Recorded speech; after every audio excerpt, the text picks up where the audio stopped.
Hey, my name is Chris Brennan, and you're listening to the Astrology Podcast.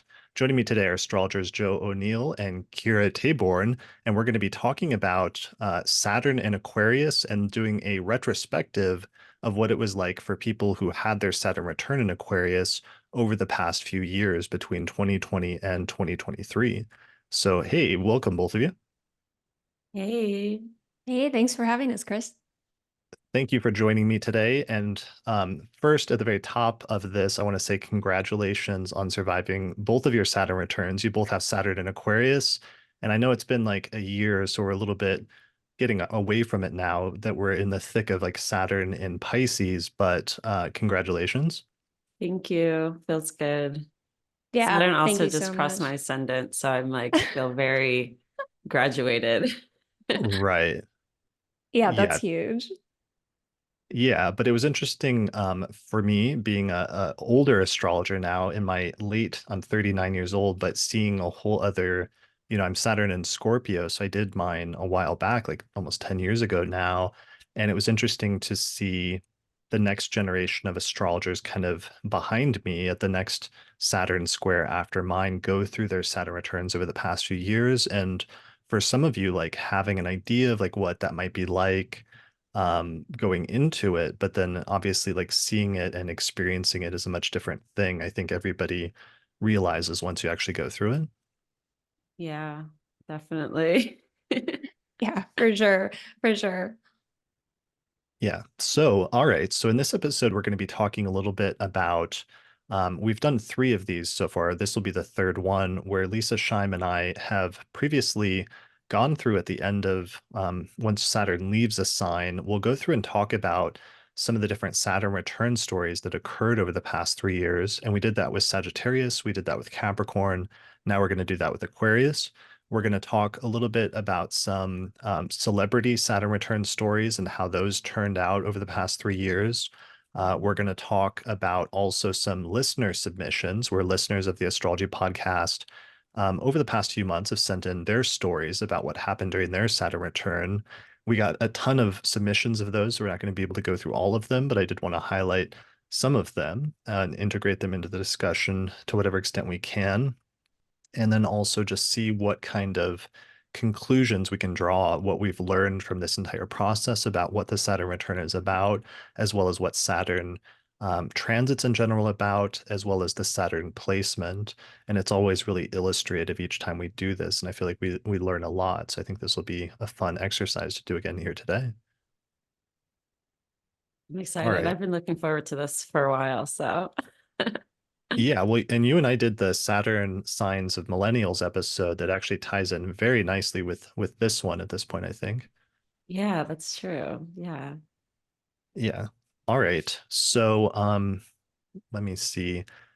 First, let me introduce some basic principles and just a recap from some of those previous episodes on Saturn returns, what the methodology is, and what some of our basic assumptions are about Saturn returns, which Lisa Scheim and I actually outlined way back in episode 24 of the Astrology Podcast titled Understanding Your Saturn Return. And this is an audio only episode from before when I wasn't doing video. So you'll have to find it on the podcast website. And then we also demonstrated some of these principles in the Saturn Return in Sagittarius retrospective, which is episode 131, and episode 283, which was Saturn in Capricorn. So the first basic premise is that in my definition, the Saturn return begins at the first ingress of Saturn back into its natal sign that it was in when you were born. And then eventually the Saturn return ends at the final egress or the departure of Saturn out of that sign, where you have your natal Saturn. So this usually sets up about a 3 year period that takes place roughly between the ages of 27 and 30, I think, right? Yes, Yeah. correct. Okay. So the Saturn return is the most intense around when Saturn gets close to returning to the exact degree that it was in your birth chart. But so there are these like waves of intensity, and sometimes Saturn can retrograde over that point like 3 different times. But really the Saturn return is often like experienced as a sequence of events that encompasses the entirety of Saturn transiting back through that natal sign of the zodiac that it was in when you were born. And I think that's like easy to understand abstractly, ahead of time, but once you actually experience it and go through it and understand the totality of that being like a chapter in your life and a whole block of time, I think it starts to gain um, a deeper sense, a much more internalized sense. Was that the way for the two of you, or how did you experience it in terms of the difference between the sign ingress versus the degree ingress? I mean, I guess y'all are unique in that you're one of the only generations whose Saturn return started with like a worldwide pandemic, since Saturn ingressed into Aquarius literally in March and April of 2020. So it was just like, bam, Saturn return starts, worldwide pandemic. So that's kind of, I guess that's easier question for you guys to ask rather than other generations. Yeah, you go first, Joe. Yeah, it's kind of tough, especially well, first I should say my Saturn is at 2 Aquarius, so those peaks of intensity where those exact conjunctions happened were super early on in the process for me, but I will say that I did experience it as like a whole chapter in my life as far as the entire time Saturn was in Aquarius, even when it was in those last degrees. Um, but yeah, it's especially the first ingress of Saturn into Aquarius. It was kind of hard to gauge, what I was experiencing and feeling because so much else was happening that was kind of subsuming everybody's daily lived experience. And so I feel like for me, I noticed the most personal natal themes happening the second time Saturn ingressed into Aquarius, which was what, late December 2020, and Yeah. then early 2021. So for me, that's kind of how it was because, when lockdowns happened, everybody was experiencing like very Saturnian themes of isolation and solitude and kind of quarantining themselves and having to do a lot of looking inward and facing all that uncertainty and fear. So for me, I started to notice more of what the personal experience would be like in that second ingress. But I'm curious what that was like for you too, Kirah. And Yeah. Oh, sorry, go ahead.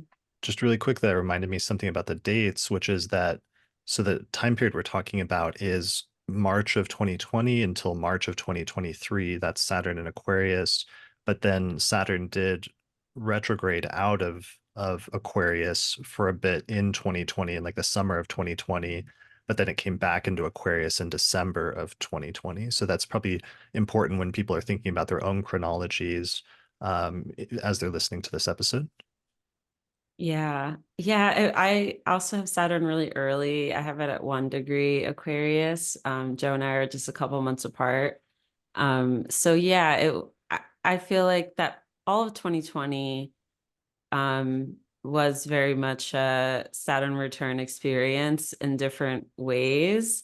But it definitely kicked into gear in early 2021. Yeah, and I'm sure we'll talk more about our individual experiences, but so much so, just to echo what Joe was saying, it definitely feels like a period in my life. And I feel like very much like on the other side of it, which feels so good. It really does. It really does. And even we'll get more into it, but even in the sense that I moved into this apartment December 19th, 2020, and I'm like ready to leave because it just feels like the chapter has ended, but yeah, we'll get more into it. Nice. Okay. So that's important about time frames. So other preliminary interpretive principles that we'll be applying in the charts. Um, so the return degree is the most intense part. If Saturn is very early or late in the sign, then this can sometimes extend the period a bit when Saturn by transit gets close to that, especially within 3 degrees. And this is something that was a little tricky with this Saturn because Saturn, this past winter, over the past few months, even though it moved into Pisces in March of 2023, by like December, it retrograded back to 0 degrees of Pisces. So anybody with Saturn, especially at like 28, 29 degrees of Aquarius, was getting another hit of the almost exact Saturn return of it coming within orb at least, even while Saturn was in Pisces. So I did want to mention that there can be some carryover, and I don't know if that was relevant for the two of you in terms of the build up to it. I don't remember how far Saturn got into Capricorn before it eventually ingressed later on in 2020, but that could be relevant as well. All right, so that's true. And then next, the primary thing that we're going to focus on is that the house that Saturn is located in your birth chart is activated during the Saturn return, and it often will activate and put a greater deal of focus on the topics associated with that area of your life. So each of the 12 houses and whatever area of life or whatever topics are signified in that instance. Additionally, the two houses that Saturn rules are also activated.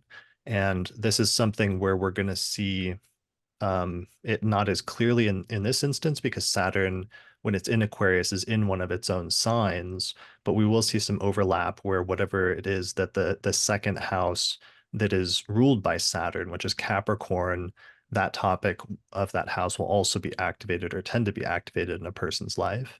And I know the two of you both had versions of that in terms of the house itself being activated as well as the house that Saturn rules, right? Yeah, very much so. Yeah. Yeah, for sure. Okay. Why don't we just like talk about your stories then to begin with a little bit, if you feel like, or at least maybe we could just briefly say what topics were activated for the two of you and where Saturn's at. Yeah, Sure. it sounds good. Okay. All right. So, I mean, Joe, your main thing was like relationships, and Saturn's in your seventh house is just like the short version of that, right? Yep. It was the classic Saturn return divorce. But the surprising part was it was also like finding love again and now a really solid relationship, which was a really pleasant surprise to me because I had the like Saturn return fear leading up to it that it was just going to be all bad. I have a night chart, so I wasn't super looking forward to it, but it turned out really constructive also. Sixth house themes interwoven in some ways too, but to keep it brief, I'll just leave it there for now. Okay. And do you mind if I show your chart, or are you Yeah. still open chart person? Yeah. Open chart, baby. Let's go. Okay, all the way. All All the right, so way. here's Joe's chart really briefly. So Leo rising, Saturn is in Aquarius in the seventh whole sign house, ruling both the seventh house of relationships as well as the sixth house of work and health. Okay, so we'll come back to that. And then Kirah, what's your placement in house rulership? And are you okay sharing your chart, or do you prefer not to? Yeah, I'm totally fine sharing. I have Saturn in Aquarius in the 12th house at 1 degree, also ruling the 11th house.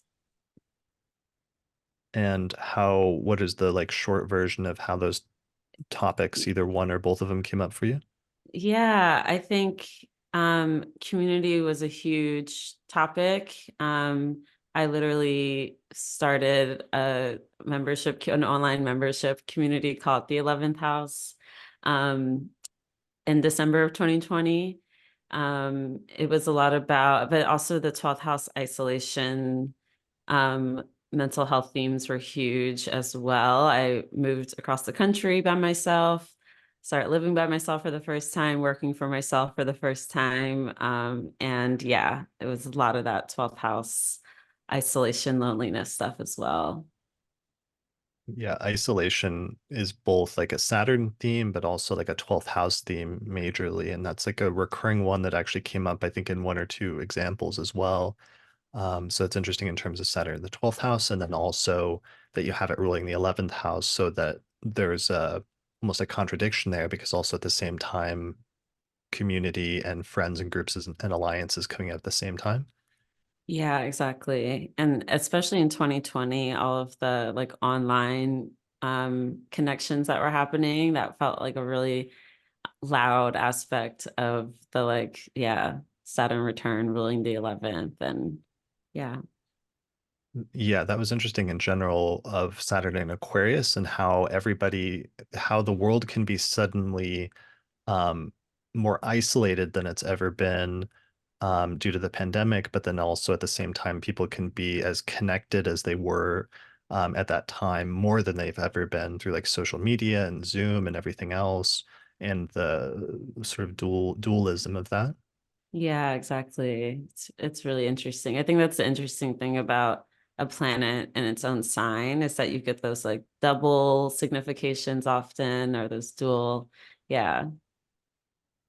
Yeah, for sure. And you mentioning you starting your community thing in December of 2020 just reminded me that there was a weird thing that happened with the ingresses that year, which is in March of 2020, Saturn and Mars went into Aquarius at the same time. So that was like a very rough introduction to the Saturn return, especially for anybody with Saturn towards the beginning of the sign, so that their Saturn got hit by both transiting Saturn and Mars at the same time.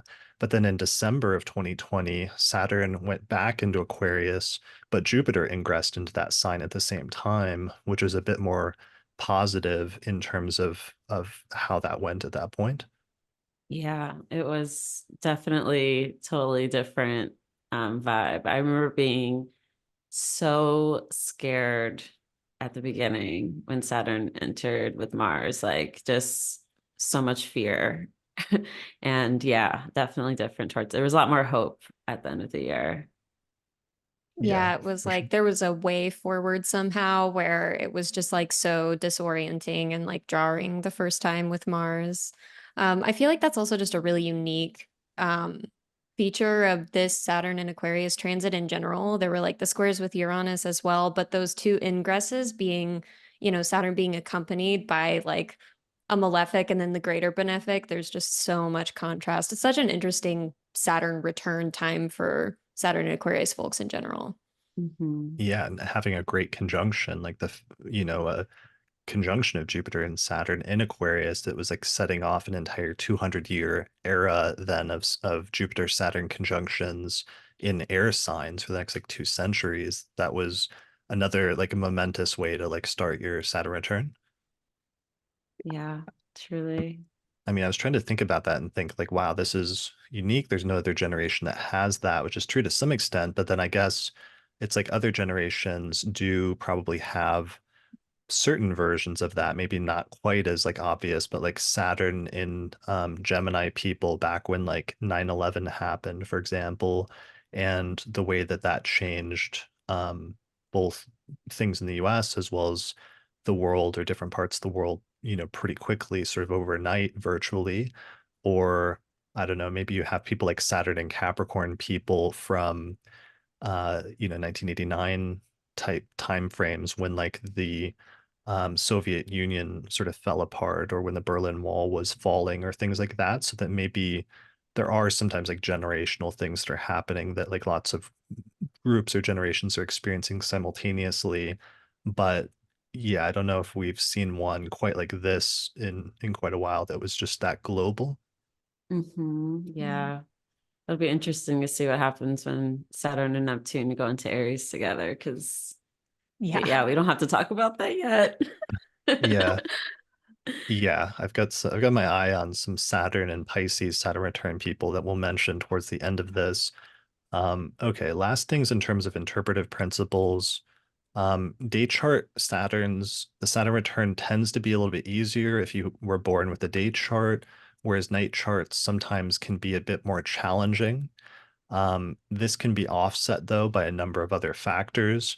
One of them that we outlined in the basic principles, and we've seen happen over and over, is that Saturn is mitigated when it's in its own domicile or exaltation. And this is true here in this instance with Saturn and Aquarius, where Saturn's in one of its own domiciles. And we've noticed previously that the Saturn return oftentimes is somewhat more manageable for those people compared to those that don't have Saturn dignified in some way.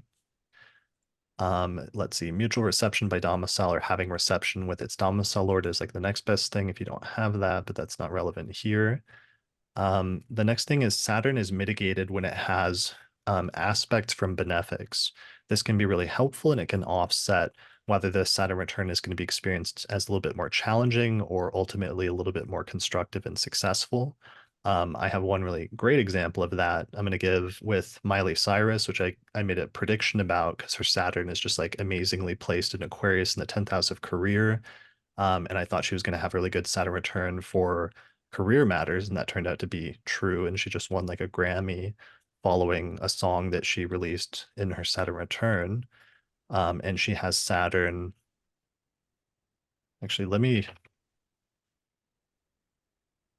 just pull that up because it illustrates the point that I'm making right now, which is this is Miley Cyrus's like birth chart. She has Taurus rising. Saturn is in Aquarius in the 10th house, conjunct the degree of the MC. It's a day chart, so Saturn's of the sect in favor. It's in its own sign. It has this very nice and very close trine from Jupiter at 8 degrees of Libra, and it's trining Saturn at 13 degrees of Aquarius, which is providing a lot of additional support and mitigation and just positive support to that Saturn placement. So I sort of said in 2020 on Twitter just briefly, like that she would be a Saturn return success story. And she ended up, I think the biggest thing was just that she released a single about the single Flowers, and it was largely about like a breakup with her ex, I think, right? And then Yeah. that single ended up becoming her most popular one that she's ever released, and then she won awards for it subsequently. Yeah, I love that it's like I never really looked at her chart before, but I love how it's I can buy myself flowers and her chart ruler is Venus and Capricorn. That's just so astrology good. It is Yeah. so good. And yeah, it's perfect. I had never seen her chart either, so Yeah. Well, and it's also, it brings up another point, which is like, it's actually one of my other interpretive principles, which let me read here.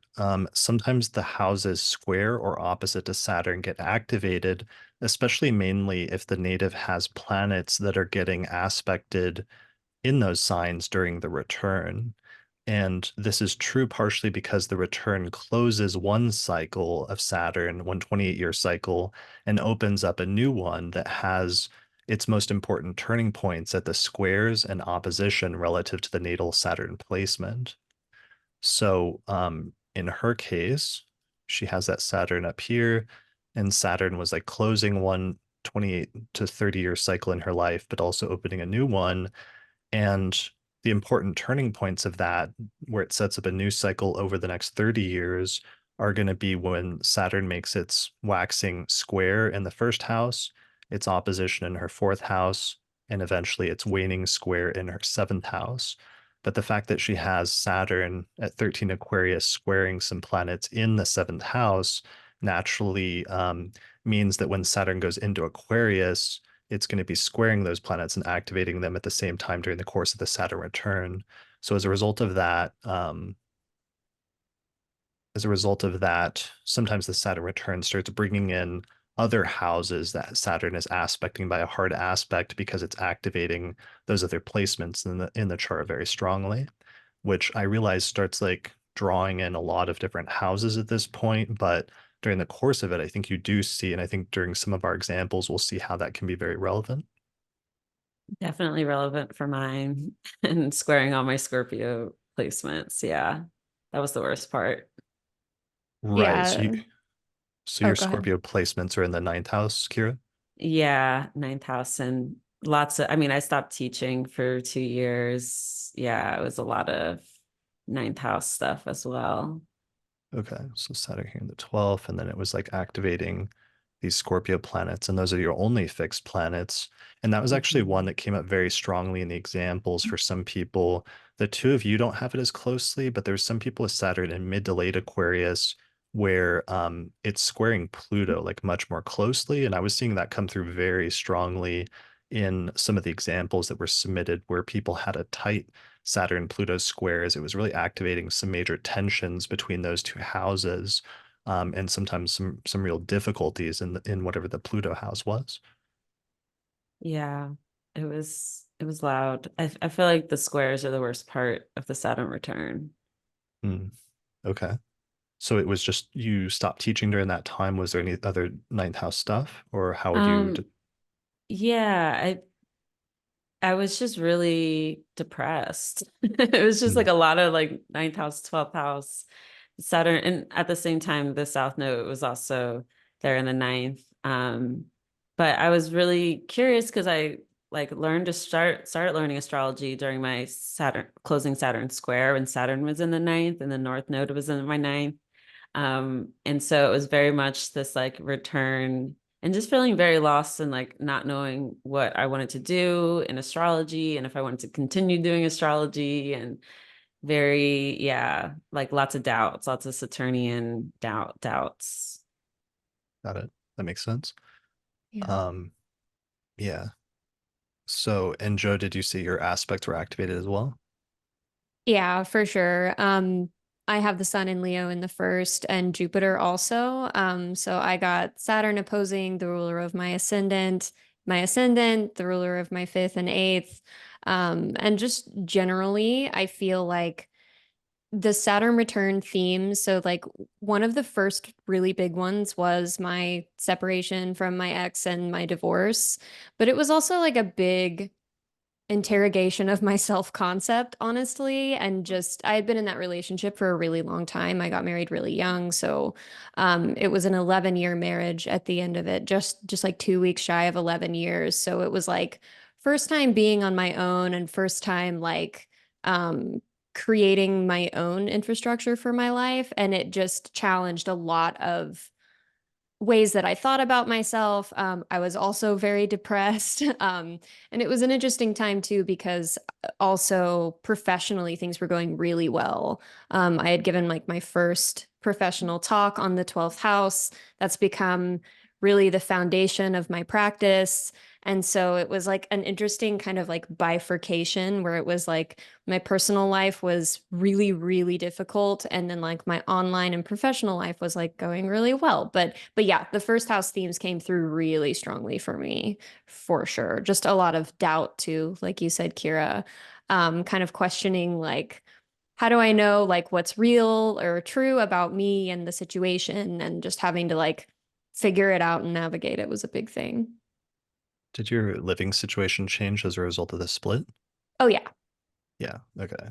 Yeah, Yeah. actually, a week after my 30th birthday, which would have been moving into my second Saturn ruled perfection year, seventh house year, that's when I moved out and I stayed moved out. So sure did. My parents also moved home from living in Colorado around this time, this whole Saturn return time. So it was like, it really did bring in all the angles. Yeah, I think that comes through really strongly for people with angular Saturns that especially if they have planets or points in each of those signs, which you do here, just that all of those houses can be brought in. And then, because like I said, it also is setting up stuff where it's setting a foundation for that entire cycle. And then it's like in 7 years, you'll get a check-in point when Saturn is in Taurus. And then in 14 years, we'll get another check-in when Saturn goes through Leo and then eventually Scorpio. Yeah. So, but it's interesting how much with the first house, that's I something that came up for me during my Saturn return because I have Aquarius rising, so Saturn rules my ascendant. But what the first house and that keyword of self, which seems so abstract, it's something that really comes up when the first house is activated um, by transits in astrology, but also to some extent in the Saturn return in general, and that idea of self and who am I is much more tangible than it sounds like when you just like read it on paper. Mhm. Totally. Yeah. All right. So last things, Saturn's mitigated when it has aspects from the benefics. Saturn is made more challenging when it has hard aspects from other malefics, especially Mars by conjunction, square, opposition. In this case, I saw some people with Pluto squaring Saturn, where that also seemed to be making things a little bit more tough, a little bit more intense, transformative, sometimes more extreme um, instances of like transformation to use that as both a useful term as well as a euphemism were happening like for people when that was activated. So pay attention to those hard aspects with other difficult planets. Um, And finally, yeah, planets that Saturn transit aspects during the transit will get activated, and that's what we've already talked about. Okay, so those are basically all of the basic principles. But other than that, in terms of themes, some of the major themes that we expect to see during the Saturn return are one, a transition to adulthood or the full transition into adulthood, highlighting themes of like maturity and growth. Is that something both of you feel like you experienced or like saw in your contemporaries? Absolutely, yeah. Yeah. I think one of my biggest like complaints like in my head during my Saturn return is just like I just want someone else to do all this for me. Like I just want my mom to come in and do all like take care of this. And just the realization constantly like no one's going to save you. You have Right. to save yourself. Like that was a big one for me. Yeah, that Yeah. you're truly like on your own and like setting stuff up, and that there's not necessarily a support thing underlying you. Like you sometimes can realize that like you have to create that for yourself, otherwise no one will necessarily step in and like put something underneath you. Exactly. Yeah.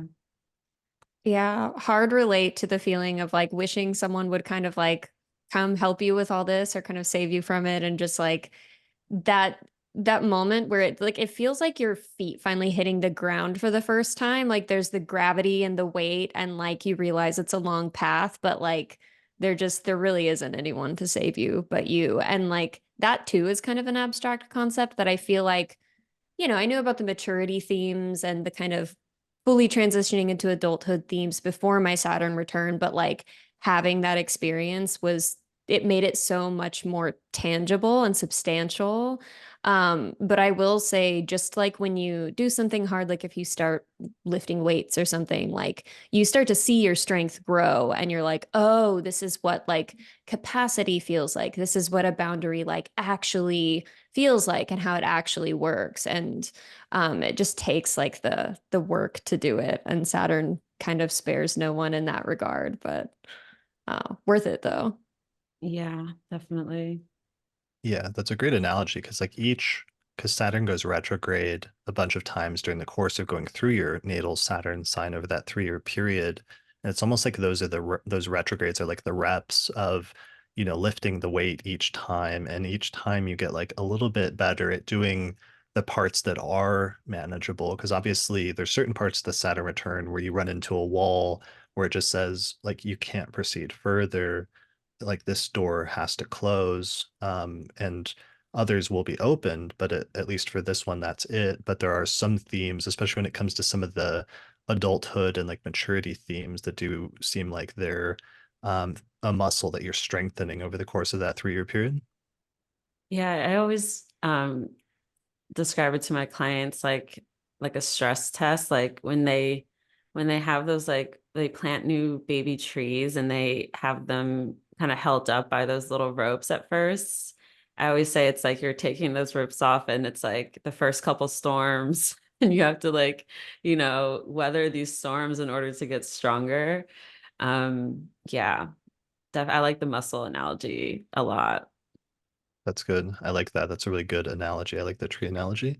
That's like when you're learning how to ride a bike, if you have like training wheels on, but then all of a sudden somebody takes the training wheels off and you realize you're just balancing yourself, and you could easily like topple over and take a big spill. But as long as you stay focused and exert like everything you've learned up to that point, you can actually do it, and you realize that you can actually ride that bike and keep going. Yes, Yeah. definitely. All right, so other themes, challenges and hardships. So the Saturn return often involves facing challenges, hardships, sometimes losses, which can lead to feelings of depression or heaviness. And I know that that can be a major theme because sometimes Saturn can, like I said, either close a door or it can take something away. Sometimes what's being taken away, like our first point, is like metaphorical, is like youth. Like you realize your youth is being taken away, and that's something that's not necessarily coming back in some sense. But in other instances, what's being taken away or removed from one's life can be much more tangible. Yeah, I feel like with it being in a 12th house and squaring my cadent, it was just so intangible, so much of it, Mm, and so mental. And but yeah, I see, especially with the angular folks and even the succedent Saturn folks, that there's a lot more, yeah, tangibility to the problems, and a lot of like effort that needs to be exerted to move through it. Yeah. Yeah, it's funny that you said like youth going away because I was just kind of like looking through like some of the dates for mine up until this recording over the past couple days, and I was realizing that during my Saturn return was the first time I started noticing like more and more like just visible signs of aging. Just I was like my skin is like for real different than it was in my 20s, which like it doesn't bother me even now, but just like those changes and just being like, ah, this is very tangibly different.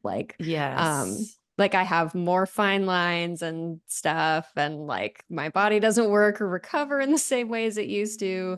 Yeah, it's very real. It's so real. The way your body changes is like, what is happening? It's I very, very weird. Yeah. Yeah, I will say though that like one of the key themes with Saturn that I see so much is like sustainability and like making sure what you're doing is sustainable, whatever that's pertaining to. And like Saturn has taught me how to prioritize sustainability in just so many areas of life, whether that is the way I'm using my body or like treating my body or whatever else it is with my work. So that's like a good thing that comes from being like, oh, I'm reaching limits with my body and it's changing and different. There's like some constructive stuff there too, in my experience at least. So Yeah. I feel like just to kind of one more thing about the aging thing, I have realized how different, like how much older I am than other people now. And it's like you'll be around younger, I call them the youth, like, and you'll be like, oh my God, I'm old. Like I'm really old, And you're not really old, but like it's just this, it's very weird and it's hard to describe, but you become a lot more aware of your age, especially around younger people. Yeah. I yeah. remember people like coworkers when I was still working like a retail day job, like they'd be like, "How old are you?" Be like, "Oh, I'm 31." They'd be like, "Oh my God, you're old." Like I had no idea. And I was like, Yeah, yeah. okay, 31 is not that old, but also true. Like you're 22, of course. Like I felt the exact same way when I was 22. So yeah, Hmm. I'm glad you brought that up, Kirah. Yeah, so that's a really good one. Just an awareness of age and aging, and an awareness that you didn't have like up to that point that becomes like much more stark and in some instances like tangible or concrete in some way.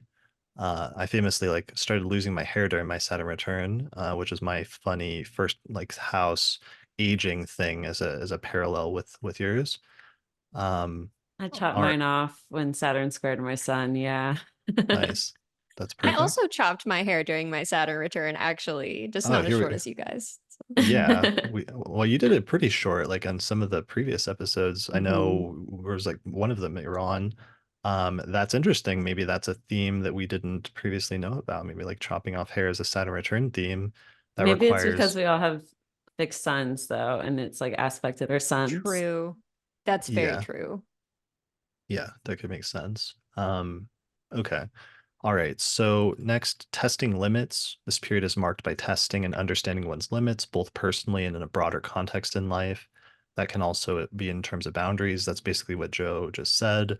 Austin has used an analogy before of like sometime, like get to a point in life sometimes with Saturn where you realize that once you've expended all your energy, it's like your gas tank is empty and you don't have this like infinite source of like this well of like energy of youth, but that sometimes if you push yourself too far or past a certain limit or boundary, you kind of collapse. And I think Saturn return can sometimes be the first realization of that as a theme. Yes, very much so. I remember, I think about it all the time.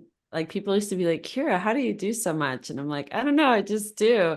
And now I'm like, how the hell did I do all the things that I did Yeah. pre-Saturn return? It literally, I can't even imagine doing, a quarter of all the things I used to do on a regular basis. Yeah, you very much become a lot more aware of your limitations. Yeah. Yeah. I feel like before my Saturn return, I had this like infinite capacity for like, and this was a seventh house Saturn return, just like adapting to my relationship and the situations that, arose there. And my Saturn return was most definitely me hitting a wall and being like, I think I finally found like my hard boundary, like my hard no of like, this actually cannot continue. When previously there had been so many checkpoints, and I was like, why do I have such a big capacity for bullshit? But I couldn't like find the whatever I needed to like really make a change. But like that, it really did feel like hitting a wall, like when my Saturn return finally kicked in, where I was like, it's something has to give. So Yeah. Yeah, that makes sense. All right, other themes, constructive hard work. There's an emphasis on striving towards long-term goals through consistent effort. Um, and sometimes the achievement of something or hitting a new high point, although sometimes there can also be um, one thing that kept coming up consistently in some of the Saturn return submissions from listeners was finding out that they didn't want to continue proceeding in a certain path in some direction where their Saturn was placed in life, especially if it was tied in with their 10th house in a certain career path, and literally having the ending of that career, which then led them to a new one, which ended up working out and being for the best, but having at least having a somewhat unexpected like ending to something, I think was a theme that kept coming up over and over again. yeah. I see that a lot with clients. Yeah. Whether it's like they start a new career path and start going to school for something new, or they just are like, yeah, I got here and I realized I don't want to do this at all. Right. Yeah, realizing that you don't want to do something. I think that's a really great keyword or a great phrase. Yeah, I see it with clients a lot too, where it's like this sense of like the like it's like you can feel the clock ticking in a different way, and you start to realize that like if you stay on the path you're on right now, you're going to be there for a while. And so like realizations start to set in where like you discover now is the time to make changes, like major changes, if you want the future to be different, your future to look a different way. So yeah. Yeah, for sure. And Saturn also, like, it's one of its basic principle underlying its significations is to reject or to say no to things. And sometimes saying no to something, sometimes that can be hard or difficult, but sometimes it can also be necessary. And I think saying no to certain things, which is then adjacent to the notion of setting boundaries, is very much part of that experience. Yeah, definitely. All right, last point of themes, life turning points. A Saturn return is generally remembered as a major turning point marked by significant achievements or profound changes. So, achievements are sometimes things, reaching a new milestone in some area of one's life, I think is a really common Saturn return theme and something we'll see in a number of different stories. For sure. Can I All add right, one more theme please. that we kind of touched on, but that is just really loud for me, which is the reparenting process. She kind of Mm, touched on it with like the maturing, but there's something with having to not just like become your own parent and kind of parent yourself in the ways that either one you never got, or two you're just not going to get anymore because you're an adult. And then also I find to be a very consistent theme is having to parent your parents. um, and there's just something that just comes up often with both clients and myself where you there's this situation that comes up where you have to like parent your parents through it. And yeah, just the whole parenting, being your own advocate and like caring for yourself and setting boundaries for yourself, and learning how to do that. But I mean, my mother, she also has Saturn in Aquarius. She lost her mother during our Saturn returns, and yeah, things like that. And I remember there was something that happened with my younger sister with our dog dying, and I remember having to tell my mom, like, you're the parent, like you need to you need to go and do X, Y, and Z. And just it being this realization, like, oh, I'm literally feeling like I'm parenting my parents right now. Yeah, that's just another theme I wanted to bring up. It's a Yeah, great point. I'm so glad you brought this up because I feel like that's so true in my experience too. And like a phrase that came to me while you were reflecting on all that was like becoming the central authority figure in your own life when like previously maybe that role was occupied by someone else. But there's so many different ways that this can happen, whether it's like reparenting or reparenting ourselves or kind of playing the parent role with our parents or just having to do stuff ourselves that's like difficult we've never had to do on our own before, but there's like something there with the concept of like parenting and that like kind of elder or authority figure. So yeah, I'm really glad you brought that up.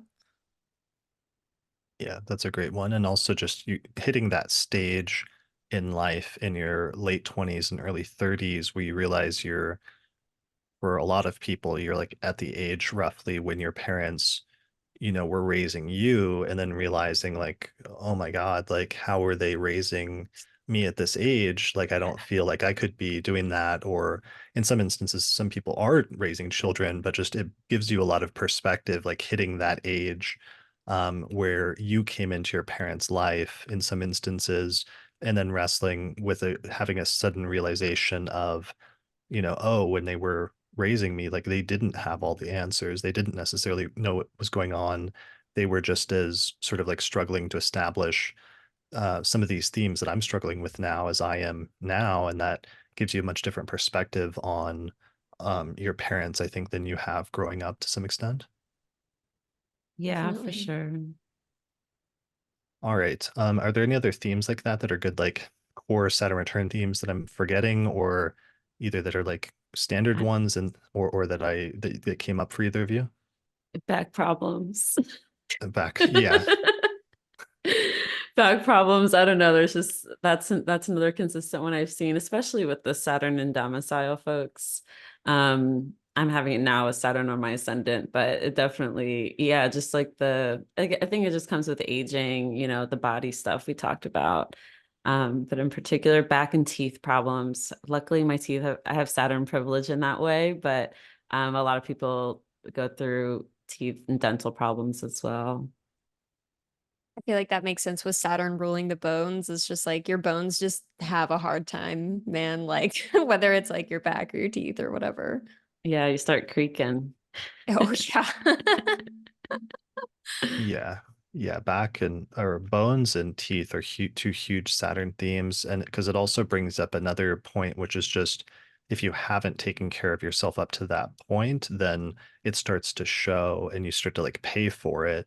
You start to have consequences, so that at that point, sometimes it forces you to start taking better care of yourself than you had up to that point, because all of a sudden you realize that you're not invincible anymore. Yes, and Yeah. sobriety. Sobriety is another Yes. one.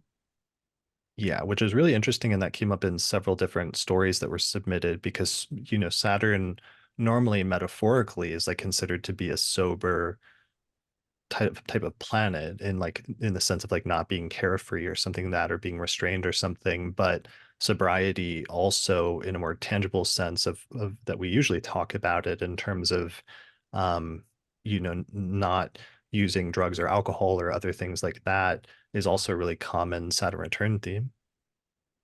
Yeah, I had my one of my exes when I was with him and he was going through his Saturn return and alcoholic and Saturn conjunct Neptune, and he had like gotten his second DUI when we were together, so he had a forced sobriety moment.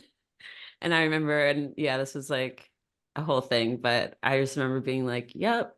And of course not, I hadn't gone through it yet, but just trying to coach him through a Saturn return and he didn't want to hear it. But I was like, this is part of it. It's time to get sober. Yeah. Sobriety was a part of mine too. Although when I quit drinking, that was February 2020. So it was just before my Saturn return. But I don't know if you felt this way, Kirah. I feel like, and I think part of it was like perfection years were involved because Saturn was activated back to back. But I definitely felt like the buildup when Saturn was in Yeah. Capricorn. That was Saturn opposite my moon. But I feel like lots of my clients as well were like, did we get double Saturn returns because of the Saturn in its domicile thing? But yeah, kind of living sober for that first year or two was a huge part of the way I was experiencing all of these other themes, like just the consequences of what had been going on the past decade, really. So, Yeah.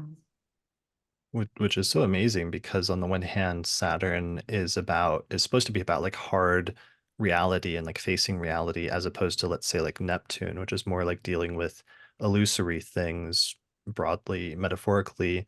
But also Saturn is also about exercising restraint and also doing things that are hard and doing things that require repetition and just going in day after day and doing it over and over again, which is another major part of sobriety, is like doing something that's hard that maybe one part of you doesn't want to do, but another part of you realizes that you need to, and therefore you have to work on it constantly. yeah, definitely. That like one day at a time mentality is very Saturnian in general, I think. Yeah, for sure. All right, awesome. Well, I think that's all good broad themes. Let's talk about some other charts. Let's talk about some celebrity charts, some listener charts. Let's start with some of the celebrity ones. I already talked about Miley Cyrus. I did want to show my tweet just to do a victory lap on that because I was pretty happy with it. So September 2020, I said calling it now. Miley Cyrus as a Saturn return in Aquarius success story. And I said that because she had Saturn in the 10th house, so well placed. And it wasn't that she didn't go through difficulties, since obviously she also struggled with the after effects of like losing that major relationship, but that she was able to channel some of that loss and difficulty into that song, and then ended up winning her first Grammy as a result of it shortly after her Saturn return. I think it's just a good example of somebody doing the Saturn return relatively well and achieving success during it, rather than it always being necessarily this really difficult or like hard time. Because I think it's something when talking about Saturn returns, even though it's important to acknowledge the difficult and challenging and even really tough parts, also it's important not to like freak people out too much, because there can be some really good things that happen during the Saturn return as well. Yeah, I feel like even through all the, maybe this is, day chart privilege, but I felt like it was really, really hard. Especially the squares. The exact return was fine, but I'm so grateful for it. Like, I feel like I'm probably like in a lot of material ways worse off than I was at the beginning, but in mentally, spiritually, emotionally, feel so much better and stronger. Yeah. Yeah, for sure. All right, another celebrity one I found recently. I just found this one recently, but it's Princess Mako of Japan, who has Saturn in the seventh house, in a night chart, with Leo rising, and she actually like gave up her royal status in order to marry a commoner, or marry a non-royal person, basically. And what was interesting about it is that they had announced that they were going to do this back when Saturn was in Scorpio, at the waning square of her Saturn sort of cycle, or 30-year Saturn cycle. But then they just finally did it recently while Saturn was in Aquarius, going through her seventh house of relationships. So I thought that was a really fascinating case, especially because, obviously that doesn't happen to everybody, but it's a pretty cool manifestation of that. Yeah, that is really Yeah. cool. I can't believe they've been with each other that long. That whole 7 years, they were just like getting ready. I mean, yeah, I guess there was just lots of like details surrounding it, because she also ended up relinquishing like payments or something that she would have gotten like money, but she ended up rejecting it. So it's like it's interesting because it's also a night chart, and it's like there's difficulties in that she's having to give something up in order to do this or have this thing that she wants. But it's also there's like it's also something that she wants, even though she's making a hard decision. So it's an interesting combination of challenging and positive things.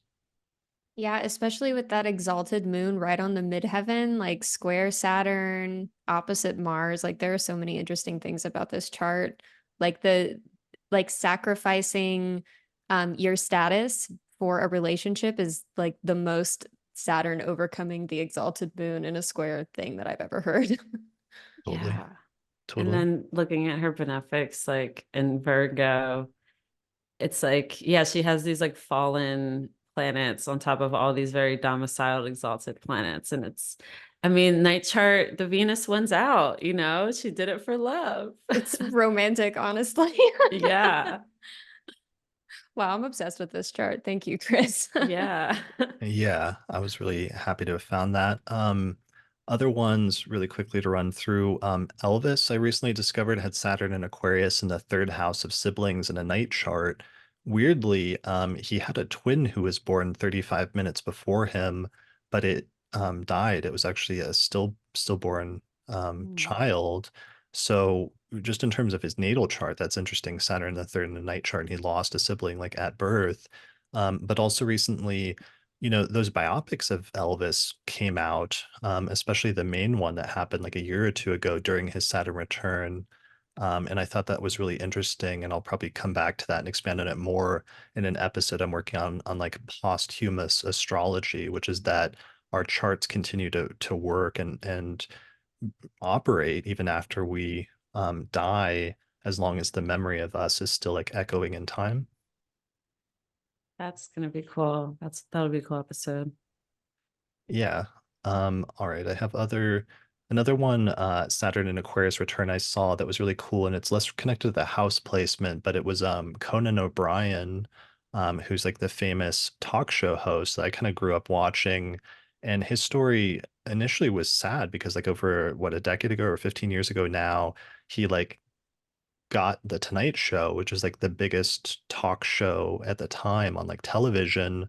But then somehow it was like taken away from him after only like a year of him doing it. And it was seen as this big downfall or this big catastrophe that he lost his dream job that he had aspired to get for like 20 or 30 years up to that point. But what was interesting is during his Saturn return over the past 3 years, over the past decade, he started a podcast, and it started like building up and becoming more and more successful. But then eventually, when he got to a Saturn return, the podcast just seems like it's been wildly successful, and it was bought by like Sirius FM or something like that for millions and millions of dollars, so that he got both a really good deal and was successful in terms of that financially. But also, I realized in watching a recent episode where he was reflecting on like the last 30 years of his life that he ended up, despite like the hardships, ended up pushing him in a direction so that he's just at the right place in the right time doing the right thing right now, and he's having a good time and his life is fulfilling. And even though he lost what he thought was his dream job, it ended up allowing him to do something that was eventually much more suited for him, and is just puts him in a much better position nowadays than doing like a talk show every night would have in retrospect. Yeah, that's pretty cool. Yeah, he got a whole podcast network, I think, was started during that. And then, yeah, I didn't know he got bought. The podcast got bought. That's awesome. Yeah, so it's actually doing really good. He's like interviewing a lot of like famous celebrities right now, but he's doing like really long form, engaging, interesting interviews that he's able to like do his usual humor and stuff, but it's actually much more interesting and engaging and much more relevant for the times when podcasts have become so huge over the past decade, versus talk shows in some ways have fallen a little bit more by the wayside in terms of that format that was much more popular and suited for like the 90s or like the early 2000s or something. Yeah. All right, so there's that one. What other? I've got a couple of more. But what celebrity ones like jump to mind for either of you that have been major ones or ones that you wanted to share? Do you have any, Joe, that I mean, I was on a couple, I guess like, oh, there's so many. Johnny Depp, I kind of look at Johnny Depp and Brad Pitt together, because there was so much about like, yeah, their relationships, and both kind of fell out of public, what's the word I'm looking for? Like out of favor in the public. 'Cause they used to be humongous stars, like, hottest celebrities, and especially, I mean, both of them. But yeah, now they are kind of infamous for these really messy relationships and abuse allegations. Yeah, Yeah. go Oh, I ahead. was just gonna say I was like briefly looking at Johnny Depp's chart for this reason, and I feel like if I'm doing the math right, there was like a 12th house perfection year thrown in there with this like very public Saturn return stuff going on, and I was just like, that's rough for him, but yeah, that is so interesting, like the huge kind of like fall from favor in the public eye. Right. Well, and for Depp, especially because he has Leo rising, Saturn was in his seventh Hmm. house, and the entire thing was that there was this very highly publicized trial between him and his ex-wife, where there was all these like allegations being thrown back and forth, and it became this like circus or like spectacle. So that's actually a really interesting example of like a Saturn return in the seventh house that's on the much more extreme, like negative side. Hmm. Yeah, I mean, there was like, I think multiple like docu-series about it. It's just, yeah, a huge public spectacle. And maybe it's relevant in that sense that his Saturn's at like 23 Aquarius, and it's squaring his Mercury and Venus and Taurus in the 10th house. So maybe that's part of why it was also not just very public, but also why it had an effect then on his like public perceptions of him or on his career or other things like that, because it's activating the natal sort of tension between those two houses due to the placements involved. All right, that's a pretty good one. Um, let's see. What other celebrity ones? One that was sent in by listener Vandana Gayan pointed out that Michelle Yeoh was the first Asian American actress to win the Academy Award for Best Actress for her role in Everything Everywhere All at Once in 2022, and she has Saturn and Aquarius. We don't have a birth time, but that was a really interesting one because it was viewed also that like she hadn't received an award like that earlier in her career, but now that she was like later, in her late 50s, that receiving like an Academy Award at that time, was this like age component to it that people were talking about at the time when that happened. So it was kind of striking that, and a good reminder that sometimes during Saturn returns and Saturn transits, that sometimes there can be like an age discussion that comes up connected to whatever's happening at that time. That was a really good one. Yeah, well, it was really heartening, and it was cool movie that she was just like perfect for that role. And it's like that time when just that one role comes along that the actor really nails, and then they also are sort of not just perceived but recognized for that, and they receive the accolades as a result of like doing a great job. I think that's another great Saturn return theme. For sure. And she has a Leo sun, right? So this is also like a really nice like Saturn return opposite, like opposing Leo placements that actually turned out really well, like worked out really well for her. So I like that part of it too. Yeah, this is apparently the chart with like Saturn at 7 Aquarius, and it's opposing the Sun at 13 Leo and Mercury at 21 and Uranus at 29 Leo. Something we didn't really mention in the beginning is when Saturn's retrograde natally, there can often be those like delayed. It doesn't surprise me. It took to her like second Saturn return to really, receive her flowers. Because we often get those delayed gratification with retrograde planets. That's a really great point. Yeah, Yeah. and then you're like doubling it up, like Saturn, which is already dealing with like time related things and age, and then retrogrades, which often delay the manifestation of what the planet indicates. Yeah, exactly.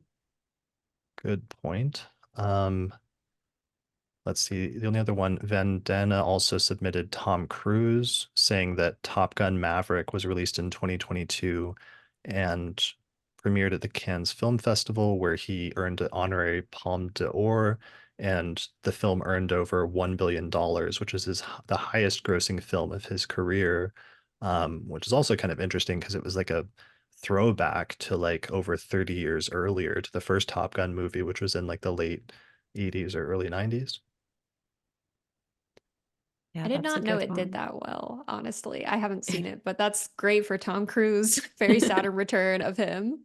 Yeah. Yeah, I didn't have any interest in seeing it. I didn't think there was like any way that a movie 30 years later could be any good, but I got like talked into seeing it. It was actually pretty good. I'll have to say it was decent. Yeah, I've only So heard good things. yeah, I don't know. So all right, moving on to other celebrities. Um, one that you noted, I think, Kira, was Jennette McCurdy. Yeah. I, Yeah, she's an actress. I think was she on Nickelodeon? I think she was on iCarly, yeah. Yeah, iCarly. And she wrote this hugely best-selling book, I'm Glad My Mom Died. Um, and it was published during her Saturn return. She has a moon, excuse me, a moon Saturn Pluto T-square natally. We don't have a time. But yeah, she wrote that book, and it was a huge hit. Even Um, just that title is like very Saturn return. Like it's very straight to the point. It's very blunt. It's about death. It's about a parent. Like it's a lot. Yeah. it looks like we might have gotten a time. I'm calculating the chart now. But Well, what was the yeah, so essentially, in the book, she explains all the horrible abuse she endured with her mom, like a lot of different types of abuse. Um, and yeah, kind of explains the why.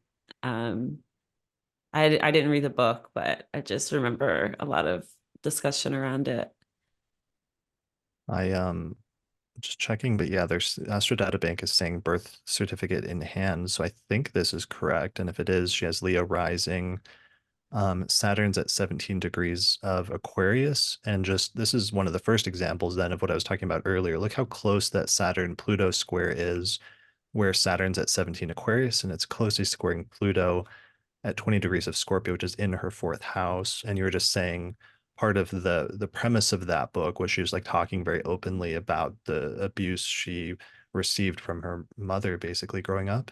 Yeah, and just looking, I've seen an exalted moon countless times, where people have very controlling mothers. I like to say like super mom, which isn't always the best, you know. Hmm. Sometimes it's like, especially in a 10th, like about appearances and yeah, especially with the malefic out of sect and detriment right there, Right.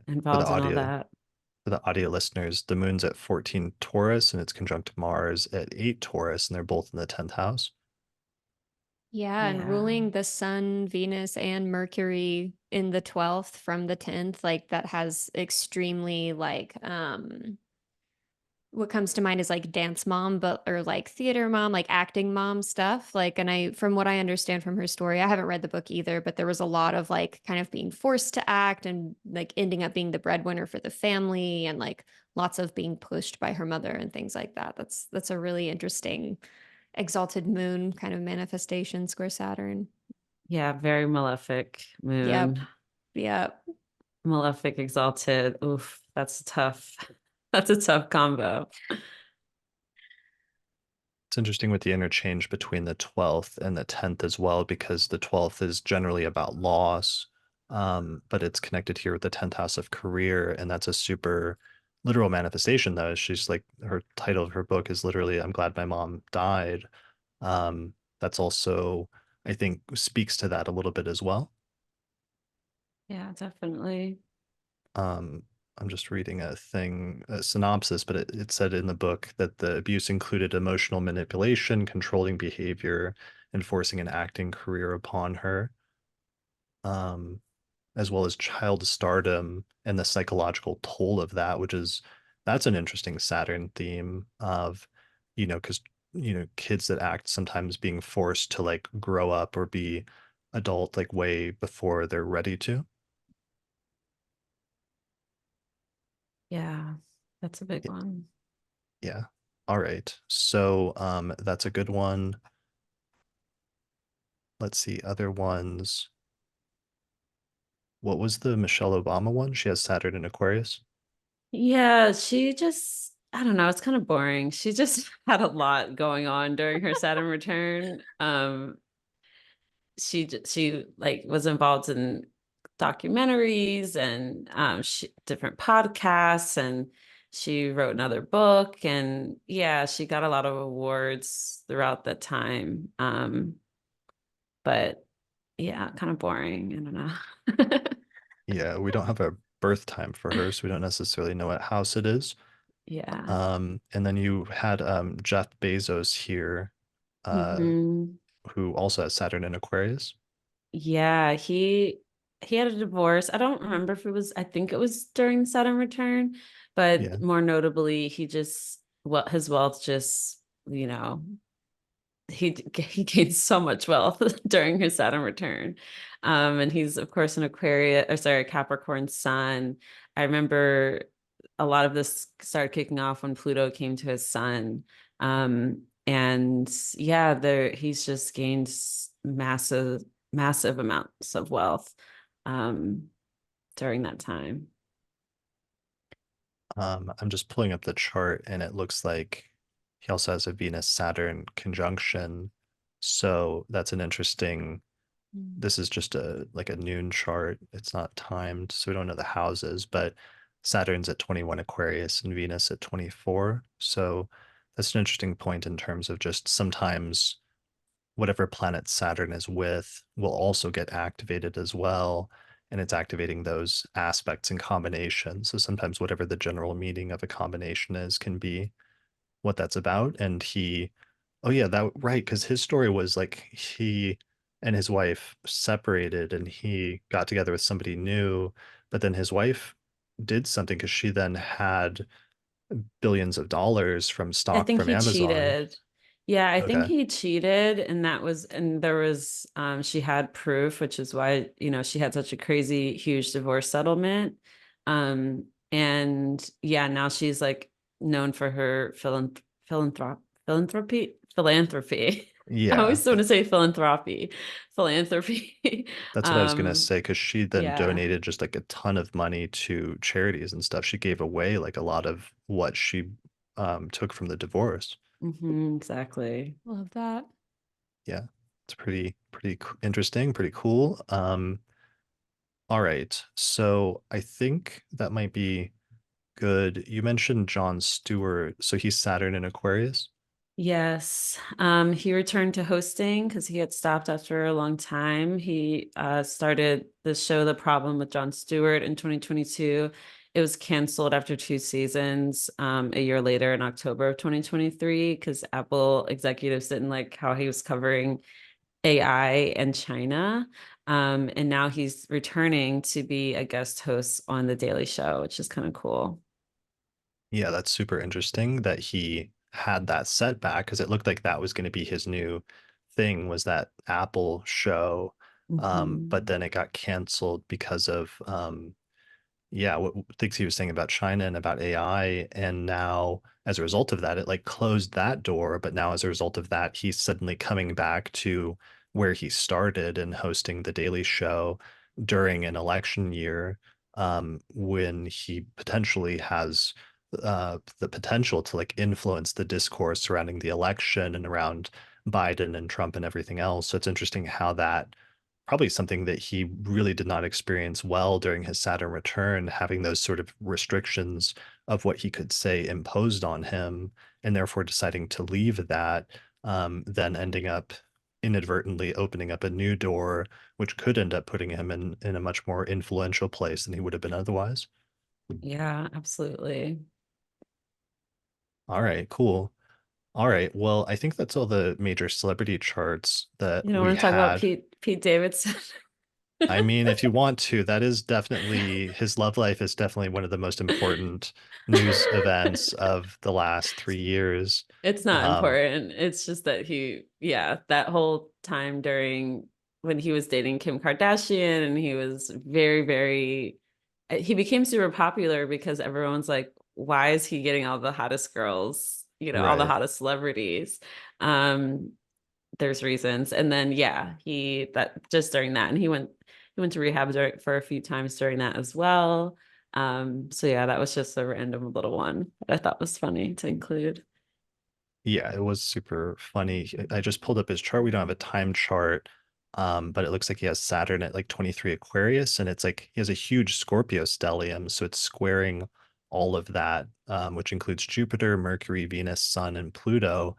But yeah, he really was popping off like during that period in terms of hitting a high point in his career, but also his notoriety, partially as a result of like all these relationships he was having with all of these famous women. And yeah, that was pretty crazy at that time. Yeah. Yeah, I think I just thought it was funny. People were referring to him as like, especially men were referring to him as ugly. And or like, why is this ugly guy getting, all the girls? And all the women were like, because he's funny and he has like line cook energy. Which now that Oh. the bear is out, most people probably get what that means. Yeah. Yeah, no, that was impressive. He inspired and he gave hope to not like super attractive looking men everywhere. Because he was dating like Ariana Grande, he was dating like Kim Kardashian. Wasn't there like there's like one other person was with at one point as well. It was kind of Yeah, I can't remember, but yeah. yeah, just all the hotties. Yeah. All right. Good times. Well, that's I'm gonna put that as a Saturn return success story then, in my book. Can I do one more real quick? Because I just loved Sure. this one. Bob Odenkirk, he just had his second Saturn return. I just wanted to note it because the Better Call Saul has like such a huge fandom, and they did the series finale during the during his Saturn return, and he also got a Hollywood star. So I felt like that was a really good like Saturn return success story. Yeah, that's a great one. Also Yeah, that's because it awesome. was it was such a random thing that happened in terms of how he ended up getting there, because it was just the character he played was originally, 10 years ago was just like a side character, the lawyer in Breaking Bad.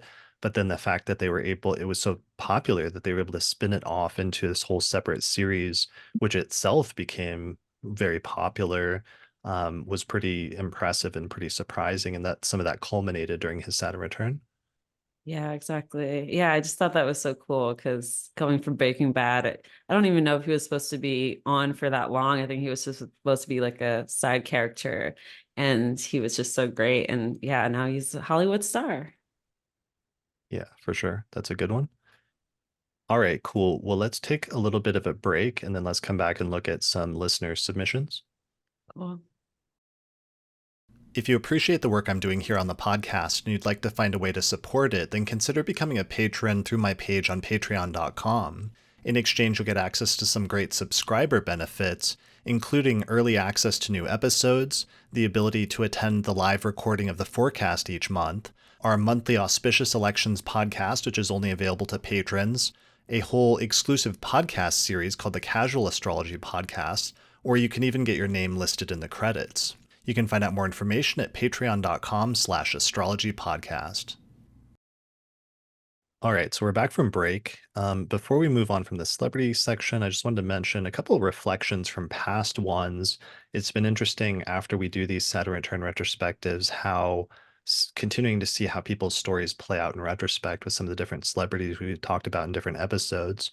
So one of them that was interesting from the last Saturn return episode we did in Capricorn was MGK, the rapper, who we talked about at the time. His Saturn Return story was really interesting because he got in like a rap battle with his like idol, with Eminem, who was another famous rapper.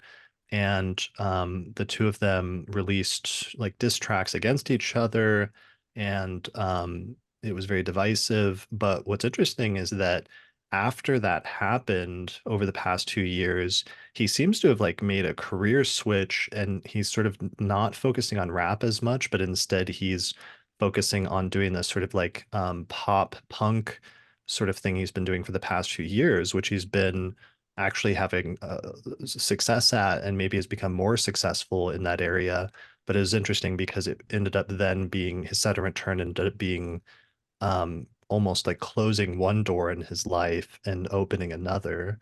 But it was through this like singular event of like getting into like a battle with his one of his idols. Am I describing that right? Is that like the way Honestly, like I wouldn't know. I don't either. okay. But I've I never have personally heard been in about a the rap rap battle, battle. so Yeah, I just remember hearing about how, yeah, he was in a rap battle with Eminem, and it didn't go well for him. Because like, why would you do that? I don't know. Yeah, I mean, I think the conclusion was that Eminem won, although the MGK had put up the best fight out of anybody that ever attempted that in the past in terms of Eminem, so that it was still halfway like respectable. But it's interesting then, to whatever extent, and who knows, that to whatever extent that was the singular event that had him pushed him to go in a different direction. But it's interesting, that's an example of sometimes being people going in a different direction after their Saturn return, is a theme that we'll see come up in some of these stories we're about to go through. And there was actually another one from the previous Saturn return, which is Ronda Rousey, who we talked about during the Saturn return in Sagittarius, who was a famous MMA fighter. And she was sort of at like the top of that game at the time and was really talked up a lot. But during her Saturn return, she famously lost this major fight against another fighter. And interestingly, after that, she's made this transition, it seems like, away from MMA fighting and instead focusing on professional wrestling. So it's like another instance where somebody kind of like had one door closed during their Saturn return, but it sent them on a different path, and another path that ended up working out for them in some way, or being the path that they were supposed to be on, let's say, in some broader sense. Yeah, I'm hoping that's happening for me as well. yeah, Yeah. same. And then there are some future ones. Actually, let's save these for the end, but I want to make sure that we mention these. So remind me to come back to the future ones, the Saturn and Cool. Pisces people. Gotcha. All right, let's talk about some listener submissions. I'm going to zoom through some of these. We have about an hour to do this. So one of the charts that was sent in was by a listener and an artist named Mega McGrath, who has Saturn in the ninth house with the midheaven, the degree of the midheaven. So it's blending ninth and 10th house significations. And Saturn is also ruling the eighth house of debt, other people's money, shared resources, and things like that. And some of the themes for her that came up were a career in art, issues related to debt, and also relocating abroad. So, okay. Here's the summary. I'll read just the summary version because it's very good that she sent in, where she says that I was working in a nightclub, a job I disliked, while trying to pursue a career in art that I had been working on for many years. My habits and finances were out of integrity, and my two identities were at odds with each other. As Saturn ingressed and my Saturn return started, I immediately lost my job as well as all of my art clients overnight. Unable to afford interest payments, I was finally forced to reckon with the amount of debt, eighth house significance, that I had been carrying for years and come clean to my mom. Thankfully, she loaned me the money to pay off my debt under the promise that I create better financial habits. I then had no choice but to rely on my art for income and rebuild from the ground up. In 2021, I met a mentor, ninth house signification, who greatly inspired me and helped me create a clear path forward in my career as an artist. During those years, I worked very hard. I had a lot of success and some failures, of course, but my income rose higher than pre-COVID levels. By the end of my Saturn return, I had repaid my loan in full. I also took a big step towards my dreams of living abroad, and I got my UK visa. I had to create real structure and integrity in order for the move to happen. I'm proud to say that I live abroad now with a career I've always dreamed of. So this was, I thought, an amazing Saturn return success story. And also just in terms of from a technical standpoint, how that shows up in her birth chart is just perfect.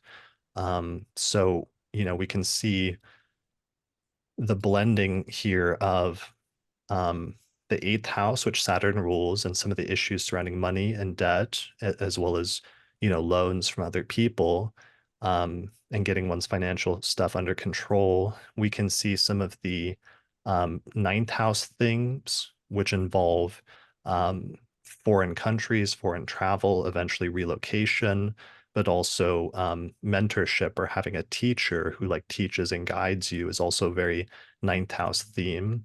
And then finally, the fact that the degree of the midheaven is there in the ninth whole sign house is an importing major 10th house themes into it, which manifested through her really changing and focusing on this career as an artist and eventually achieving success within the context of that career.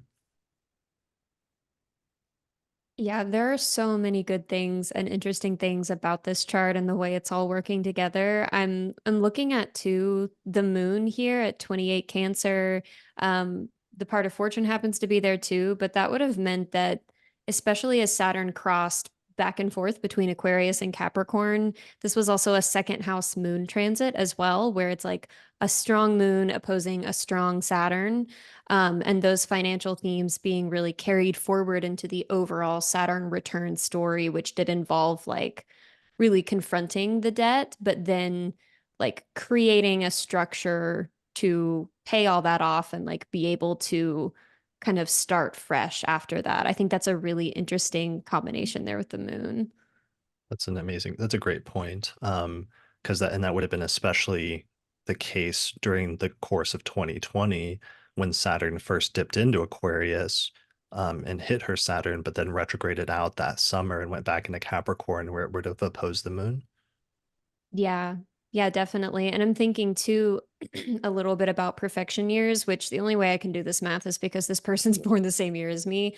But it looks like there would have been, so in 2021, that would have been moving into a seventh house perfection year with Jupiter activated.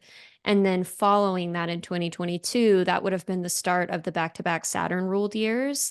And I think that it's really cool that within those 2 years, with the second of the two being right now, there's this movement from Saturn into Pisces, out of the Saturn return phase, where even more of these long held goals and dreams are being made manifest career wise.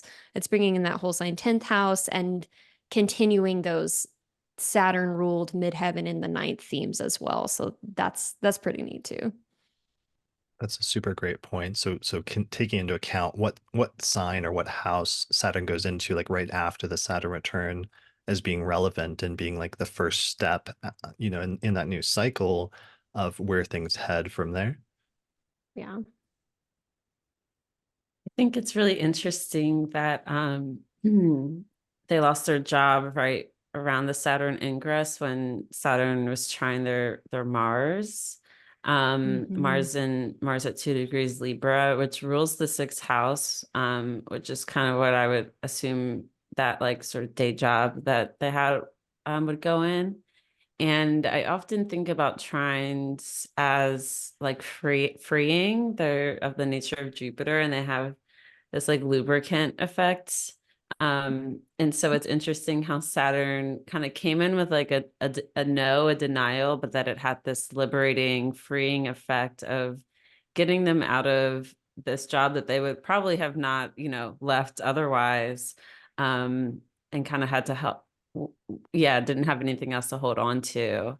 I think that's the malefic trine can show up in an interesting way. For sure. And also just thinking about what we mentioned earlier, where the first ingress of Saturn also is a first ingress of Mars, and they conjoined at like 0 and 1 degree of Aquarius right on the Saturn. And that was the really hardest event that opened the Saturn return and also the beginning of the pandemic. But then later that year in like December, Jupiter going in there at the same time, and then experiencing an entire year of Jupiter transiting through the ninth house with the midheaven at the same time.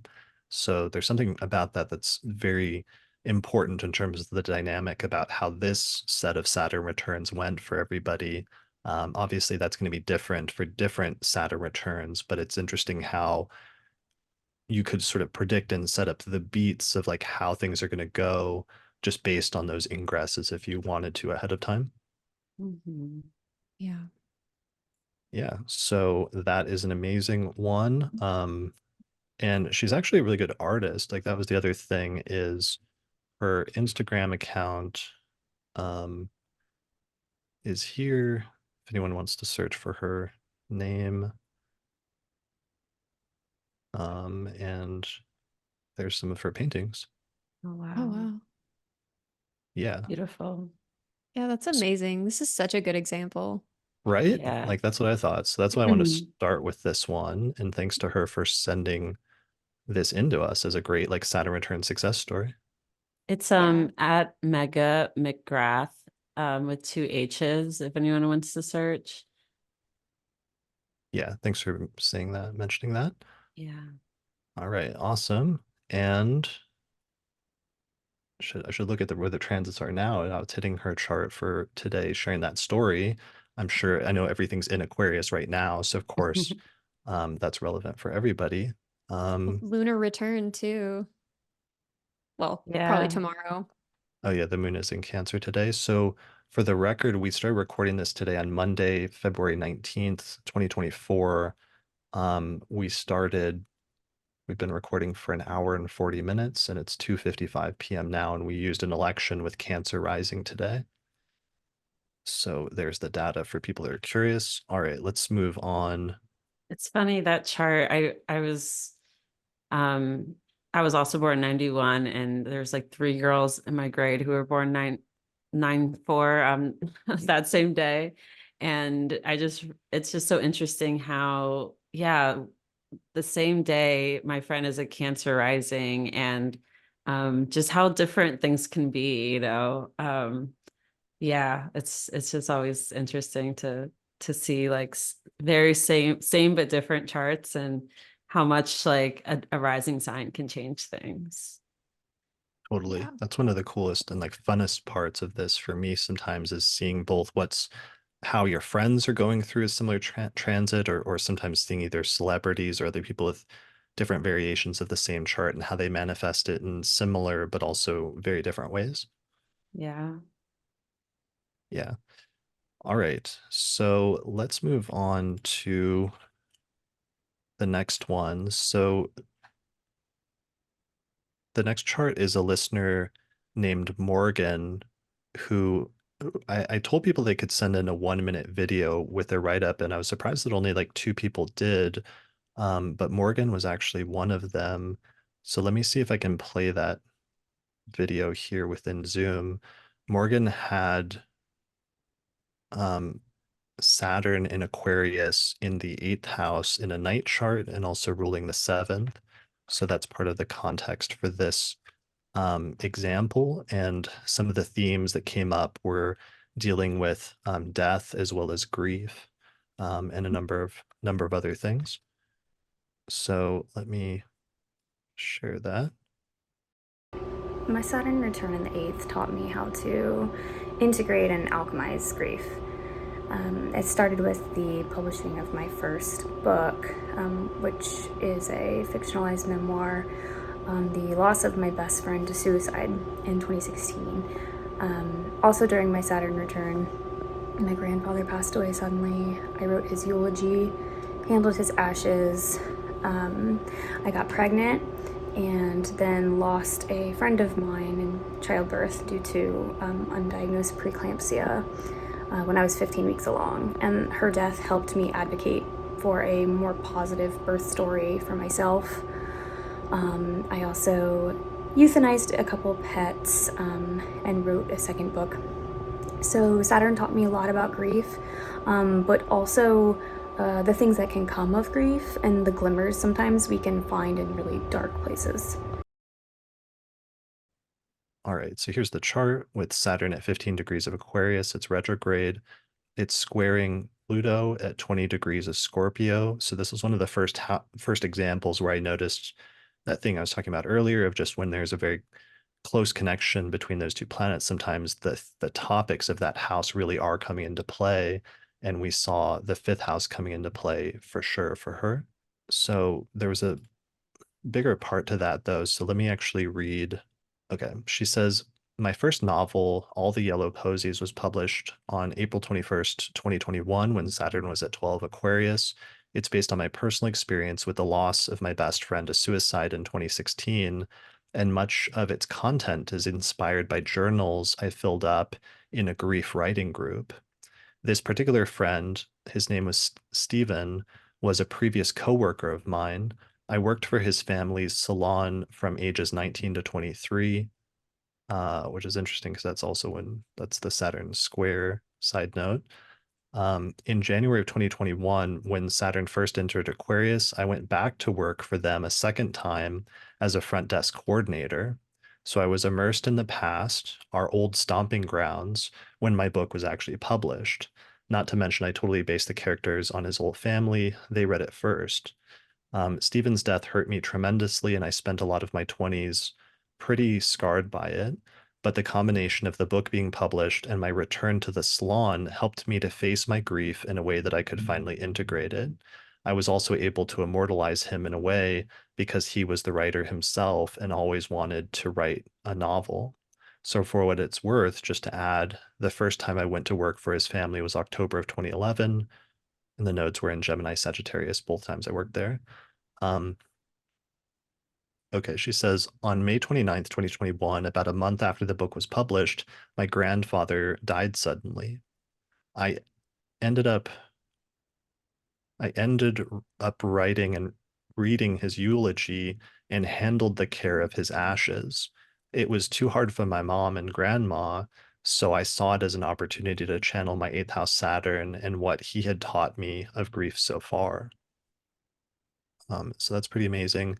Then she says, in March of 2022, I got pregnant. I had been married for 10 years and we'd agreed on no children, mostly because of my intense fear of childbirth. So this was a last minute change, and it was due to a series of dreams I had about having a son. My husband had a low sperm count, so we were told before we attempted we would likely need in vitro fertilization to accomplish a pregnancy. So with that in mind, I figured it couldn't hurt to start trying early. I got pregnant on the first cycle. It was a boy. When I was 15 weeks along, a close friend of ours died in childbirth from undiagnosed preeclampsia. She died on June 25th, 2022. As horrific as her death was, it was an interesting manifestation of my eighth house, Saturn return, my natal Saturn Pluto square in the fifth, and the nodes being in Scorpio Taurus at the time. Oh yeah, I forgot about that. That's really important. Um, it was one of the times that the astrology was just too literal.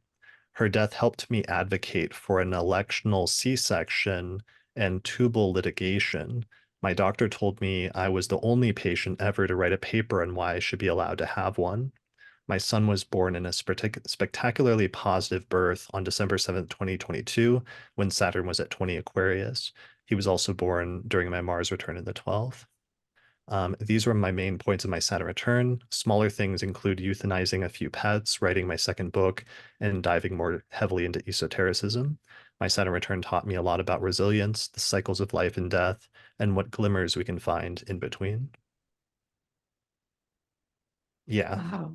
So I thought that was a pretty amazing one for a Saturn return in the eighth house, having that square with Pluto in the fifth house of children, and many of these themes, becoming very, very relevant.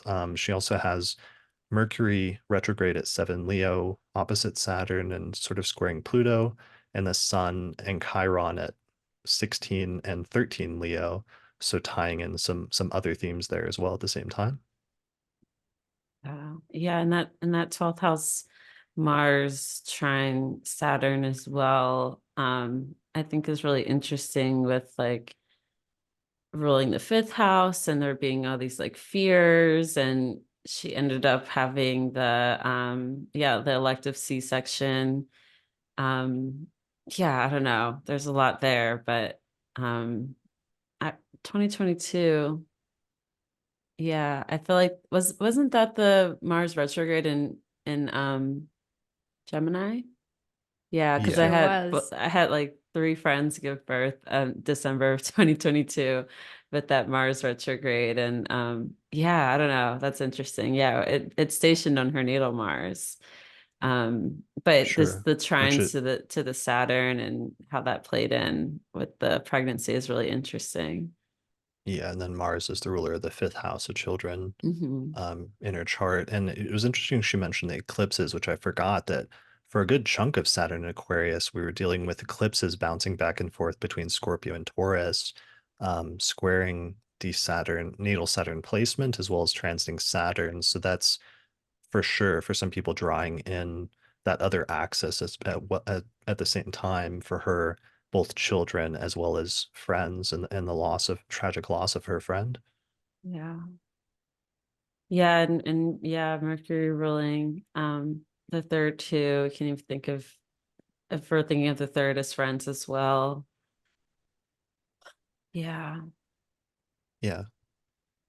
Yeah, that's Um, something that I am just now thinking about too, is the nodes moving through Taurus and Scorpio during Saturn and Aquarius would have also it would have put Saturn in this position of being at the bends of the nodes, which is often this like really kind of like wobbly feeling where it's like kind of caught between two things, or you find yourself like very much reconsidering a sort of axis in the chart. And I think it's so interesting that the real crux of that was Saturn in the eighth. It's bringing in the fifth house. And Kirah, I love what you said about pulling in Mars in the 12th, ruler of the fifth. Like, it's so clear to see how these themes, like, we're going kind of farther away from that initial Saturn placement and the houses it rules, but like it's so clear how these different themes tie in and come to the foreground so clearly. It's just fascinating. Yeah, for Yeah. sure. And it's a good reminder that while we're isolating one transit, or we're trying to with like the Saturn return, obviously there's other transits happening in a person's chart at the same time, and there's usually a lot of other stuff going on that has to be taken into account as well at the same time. But it's interesting how much you can see just from that one transit of like Saturn during the Saturn return and what it's activating in the chart. Yeah, very much so. Yeah. All right. So moving on to another example. This is the chart of a listener named Zlatina, who has a fifth house Saturn in Aquarius, and some of the themes that she wrote in about were a casual relationship that got serious, financial issues, attitudes towards motherhood, and conception issues, or issues with conceiving. So the concise description she wrote was, my Saturn return in the fifth house was mostly about a relationship going from very casual to very serious and life-changing over the course of the transit. I had some financial issues that coincided with the Saturn-Uranus squares between my fifth and eighth house, as well as career changes and realizations. My maternal grandmother died, and the way I relate to my mother and motherhood in general has changed. In that regard, I also experienced some health issues which threatened my ability to conceive. I got a master's degree in business psychology. I started taking astrology very seriously and reading about it a lot, and which transformed the way I see myself and the people around me. So, yeah, I thought that was pretty good, especially for one of the themes is of the fifth house can be relationships, especially like casual relationships, like you know, whatever it is prior to like getting married or like having a serious long-term partnership usually goes in like the fifth house. But it's interesting in this instance having Saturn there and having like what you think is a more casual short-term relationship that won't turn into anything suddenly turning into like a major long-term relationship is a really interesting manifestation of Saturn in the fifth house. Yeah. Did they say that they said that they changed careers as well? Did they say that was related to the relationship, or did I mishear that? Um, no, I don't think so. Okay. But okay, and then their grandmother died as well. Right. I mean, I did a summary of it, but it's not I don't think the career stuff was related to that. I mean,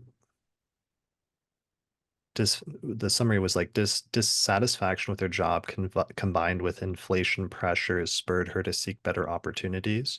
Despite Mm, a promotion and a raise linked to Saturn transits, she realized her heart wasn't in her chosen career path, got it, got it.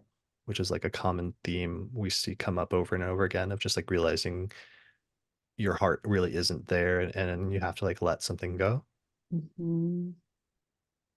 Yeah, Yeah. this one has a really tight Saturn Pluto square too, which is Mhm. interesting. And the troubles conceiving.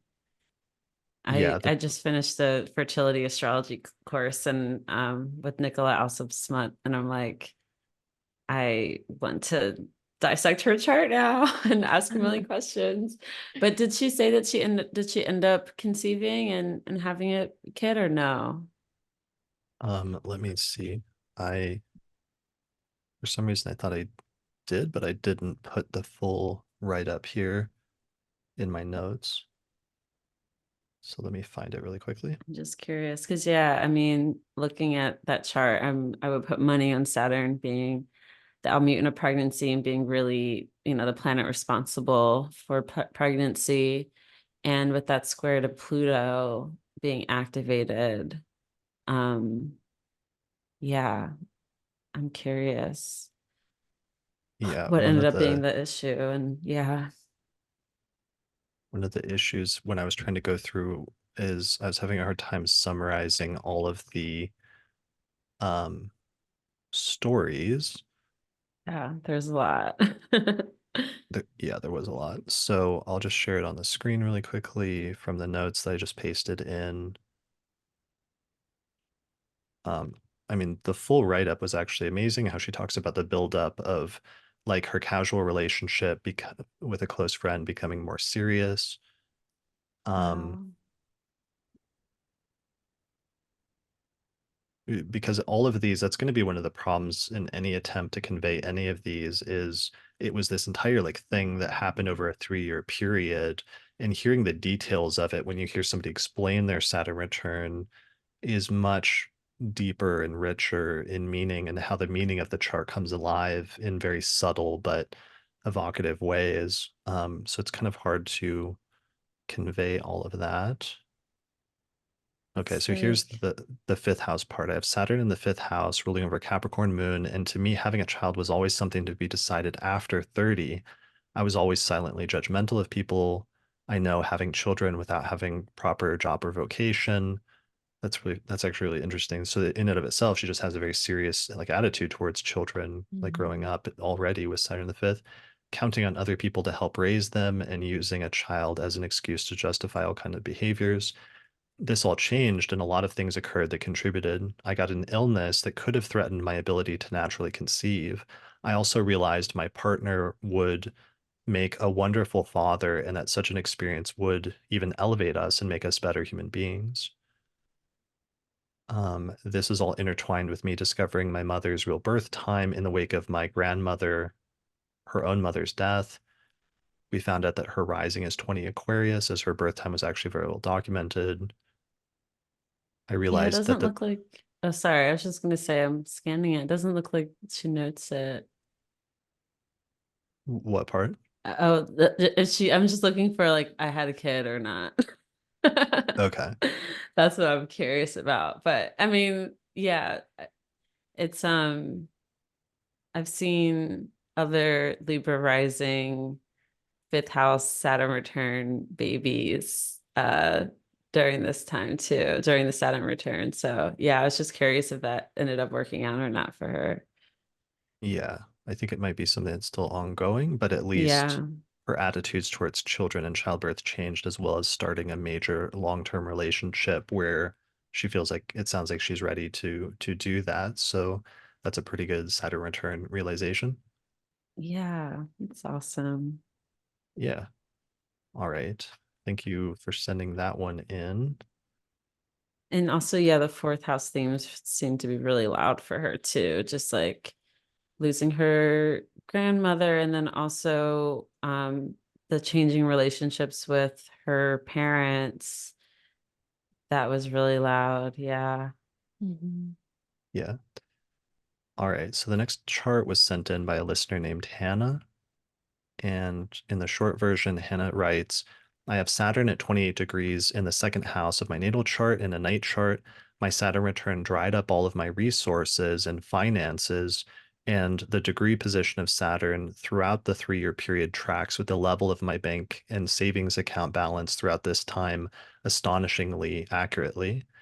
Key moments of my financial journey over the last 3 years happened as Saturn ingressed into Aquarius, and when Saturn was within 3 to 4 degrees of exactitude of my natal placement. It was only as Saturn returned to 0 degrees of Pisces this year that I noticed this significant pattern as the themes returned into my life after several months of financial ease for the first time since the end of 2020. I've always been someone who had a lot of money in savings since I began working at 17. So this was a very unusual period of time for me.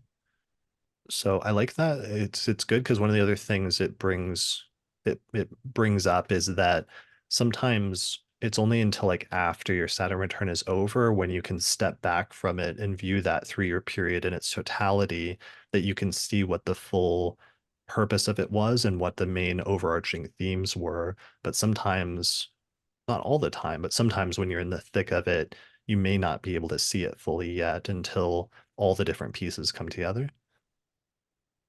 Yeah, for sure.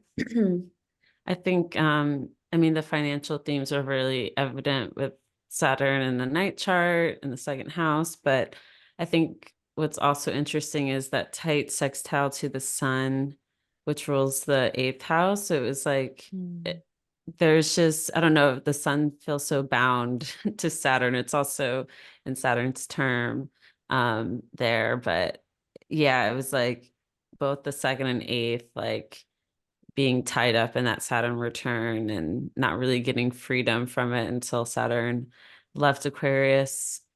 Just makes a lot of sense. Even though it's at sextile, it was I kind of look at Saturn, especially in domicile, but maybe just in general, um, as being really it cares a lot about timing and it will slow things down to a halt if it needs to, if it's keeping you in the right timing. And it sounds like there was something there with this person around like there was just a need to experience that contraction for that period of time. Yeah. Yeah, for sure. Um, and the full write-up is sort of interesting in terms of the sequence of events and what happened over a 3-year period where there was this intensification of some of the financial stuff that came and went, and how that ended up playing out in terms of starting her own business or starting different side projects and things like that. But it was interesting also from a technical standpoint, just that she mentioned part of how she even realized suddenly in retrospect that this was a theme was that things had eased up over the past year since Saturn got to like 7 degrees of Pisces. But then it was when Saturn started retrograding back to 0 degrees of Pisces and some of the issues started coming up again. that she realized that that had been a major part of the theme of her Saturn return. And it's because she has Saturn at 28 degrees of Aquarius. So this winter, when Saturn got back to 0 Pisces, it was reactivating that placement basically. So that creates kind of an exception to my like clean 3-year rule in terms of Saturn returns, starting at the first ingress and ending at the last ingress, because sometimes you get these cases where the Saturn's like very early or very late, and there can be overlap, especially if Saturn gets within, especially like 3 degrees at the beginning or end of a sign. Mhm. Yeah. Yeah. All right. All right, so that's good. I would go into that more, but I want to see if we can get through a few others. Give me a sec. I'm just trying to figure out where to go next. What houses have we covered, or which houses have we not covered? We haven't done for much first house. Yeah. First house. Let me find one. I got one. It's anonymous. Asked me not to share the name or the birth data, but it was Saturn in the first house on the ascendant, and there was health and body stuff. So let me read the summary of that, and everyone can just like imagine a Saturn in the first house. So the summary said, big themes of health and body and parenting, becoming the adult, came up for me. I had a miscarriage, tried to have children, started in vitro fertilization, explored my feelings around birth, bought a house slash our first property, started seeing a therapist, increased my responsibilities at work, created an exercise routine, reflected on my relationship to my mom and how I was nurtured, found ways to self-soothe instead of relying on an external parent slash other. On the last week and the last Saturday of Saturn being in Aquarius, I was present and next to a close family member as they passed away. Up to this point, I'd never experienced death face to face, never been present for someone dying. They were my last and only member of my family in the UK apart from my partner. It was a very poignant experience to say the least. Spring of 2023, I started studying to become a counselor. Overall, since Saturn left Aquarius, I feel overall like I've been in more of a dialogue with my body and mental health. I exercise more, I eat healthier, and see a therapist regularly. Which I wanted to add, I think that's coming into play also because the 12th house being ruled by Saturn. Yeah. Um, For sure. so she says, I trust myself more. I feel like I know myself better, and I'm also not afraid to be the adult slash authority of my own life. I feel more comfortable standing up for myself, while before I would often put my feelings aside for other people's wants and wishes. I also know my limits, and I listen slash value my feelings more. So that one's anonymous, but that I thought it was a great one because it just summarizes so much stuff that we were talking about earlier, like in a singular example. Yeah, I mean, as someone who just finished the 12th house Saturn return, and Saturn literally just crossed my ascendant about a week ago. It stationed retrograde there last year. So this past year, I've been very much in Saturn in the first land, and that a lot of what Anonymous said tracks for me, just thinking about the 12th house, first house connection. I honestly feel like for all the Aries risings out there, I hope you're okay, but 12th house Saturn return was so much of like the surrendering, falling apart, just kind of being like, yeah, I don't know what's happening, but coming into the first, there's so much more like realization and just being able to actually take Saturn's lessons and use them.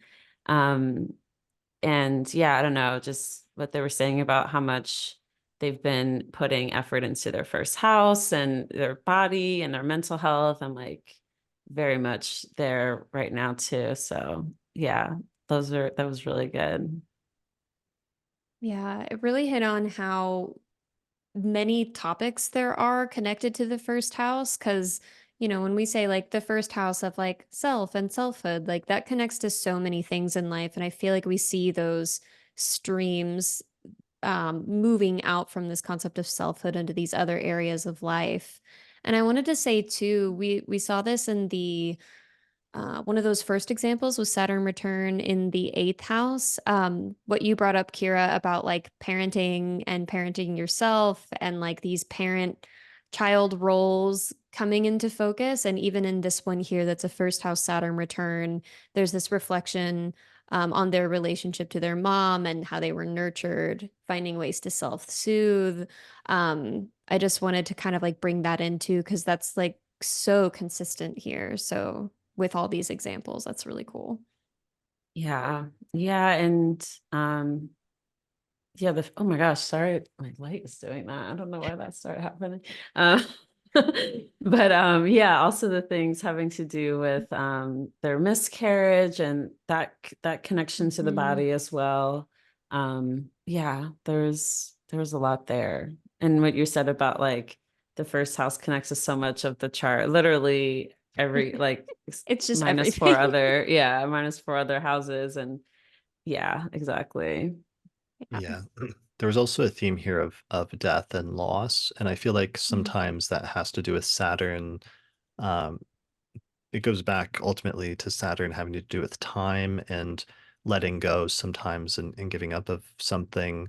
But sometimes the feeling of finality that comes with Saturn is the underlying archetype that something has reached the end of its cycle, the end of its life cycle, and that you have to let it go. And that's the theme that people experience in different ways in different parts of their chart based on where their Saturn is. But sometimes there's no greater manifestation of that in a tangible sense than having to let go of somebody who passes away at that time. So I think that comes up as a theme in different ways with the Saturn return in general. Yeah. Yeah, definitely. All right, so that's a really good one. There was one other anonymous there's a day chart Saturn return in the first house. They said, and I just took one sentence from it where it said, in retrospect, my first Saturn return was very constructive time, which clearly emphasized for me to grow out of paralyzing dependence on external factors by striving for internal courage and discipline to become self-established and accountable in my life, both personally and professionally, which I thought was a good summing up of things. Yeah, Yeah. I love this so much because it's bringing in this thing I think about so much with Aquarius rising charts, which is just what does it mean to have the ruler of the first and the 12th be the same planet and have those two places so tightly bound together? And I love that even just in this one sentence, um, like looking inward and finding courage and discipline there is like the most Saturn as ruler of the 12th and first house thing I've ever heard. But I feel like really shows how constructive that can be. And like, it's an interesting way to think about, what if these Saturnian virtues could be resources for you, even in the 12th house way of like they're inside you, they're not outside of you. And I just think that's really interesting. I'm kind of obsessed with Aquarius rising charts for this 12th house configuration situation, but yeah, this is a good one. Yeah, for sure. All right. Moving on. This was a listener submitted one where they submitted their husbands. I'm going to just read the description. It's Saturn in the fourth house in the night chart and also ruling the third. And they said shortly after the transit began in January 2021, his grandmother passed away, his father's mother, and his last remaining grandparent alive. Later in the spring/summer, he quit his job in the tech industry and temporarily worked for his brother's plumbing business to make ends meet, which is amazing since Saturn's ruling the third house of siblings. In November of 2021, his parents sold and moved out of their family home of 30 years. So Saturn is in the fourth house, which is the place of parents as well as home and living situation. And then she continues saying, which led him to come and live permanently with me. March of 2022, he got his first barista job as he was interested in pursuing his own coffee business, an idea that had been put on hold due to the pandemic.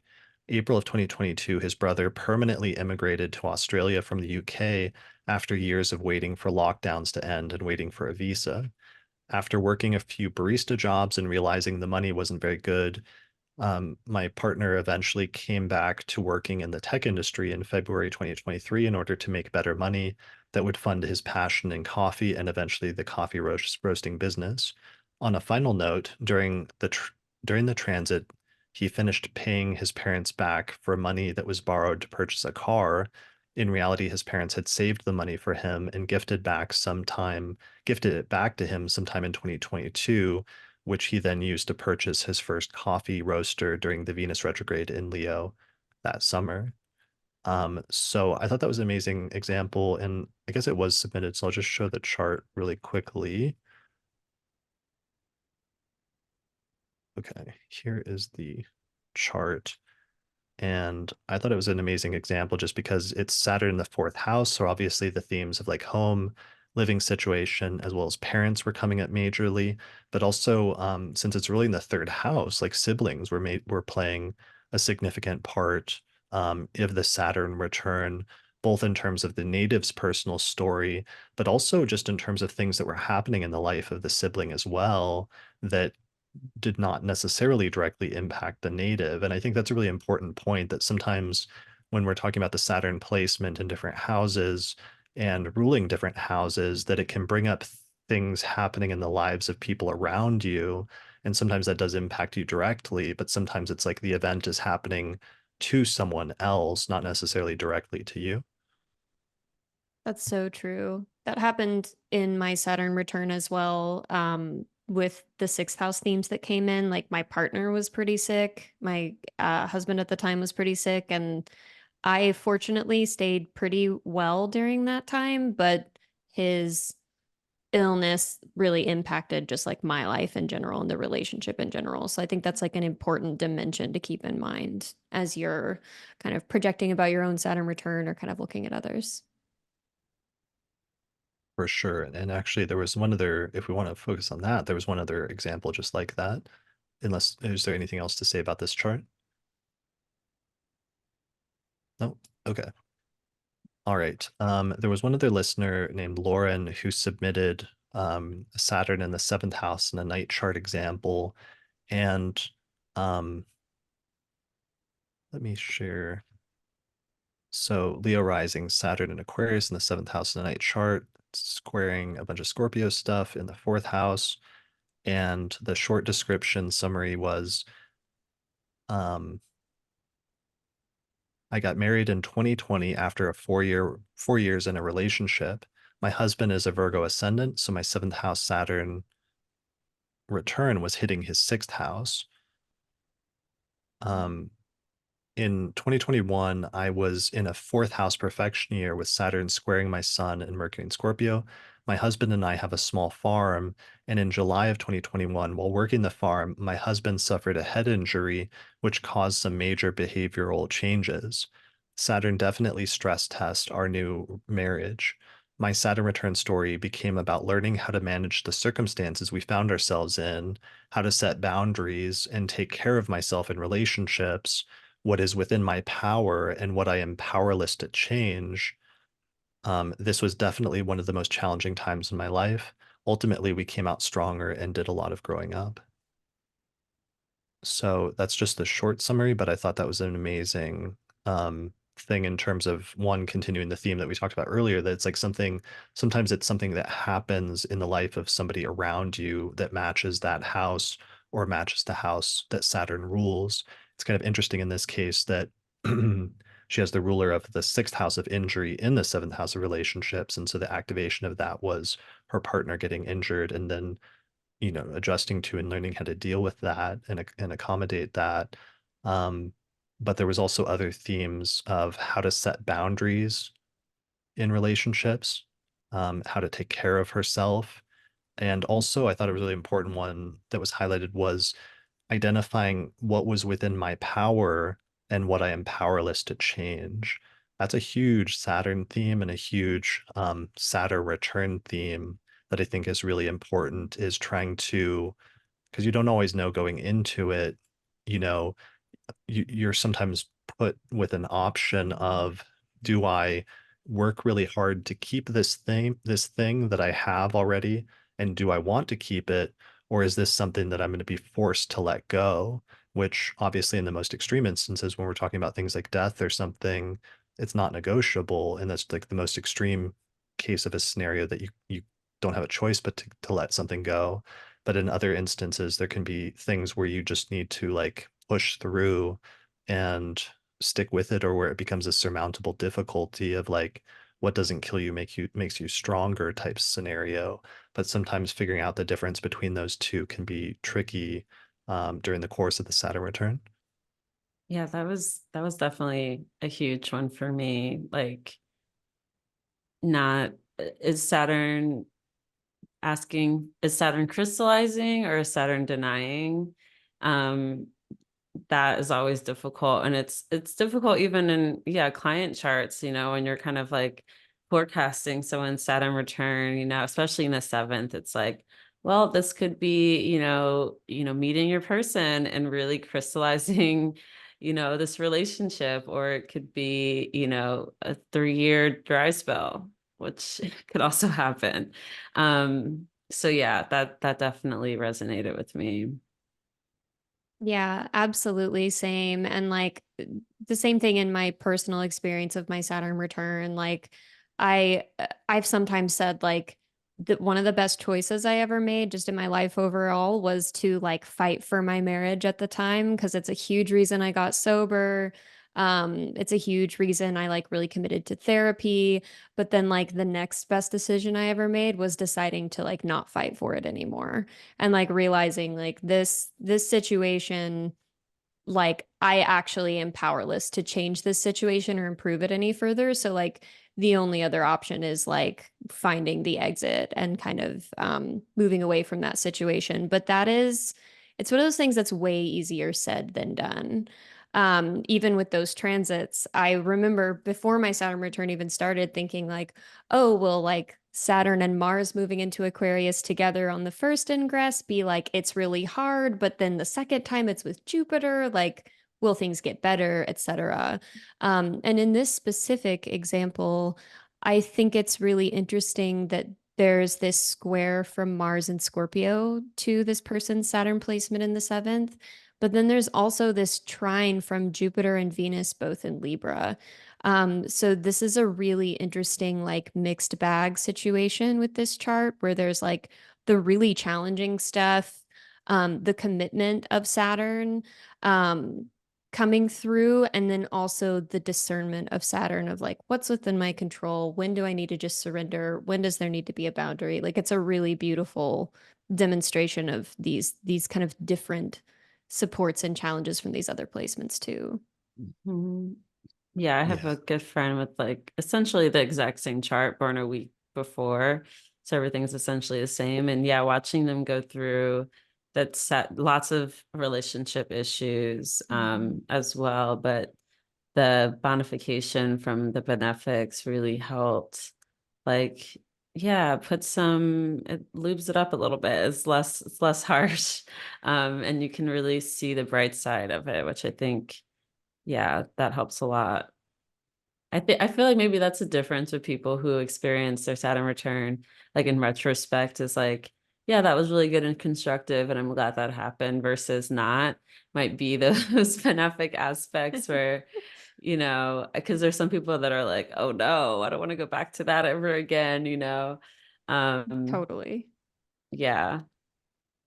Yeah. I mean, it's also a good example, speaking to that, of just when you have both an affliction, when you have really hard aspects as well as really good aspects, you get both.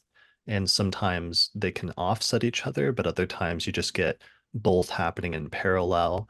That was kind of what we saw, for example, in a really spectacular case with like Will Smith, where he was having like the most positive transit and one of the most negative transits the night of the Oscars, when he like slapped Chris Rock and just caused huge negative backlash. But then at the same time, he also like won finally like an Academy Award, which he'd been striving for many years. And so sometimes when you see both the most extreme, but also of positive and negative, you end up getting both sometimes in parallel.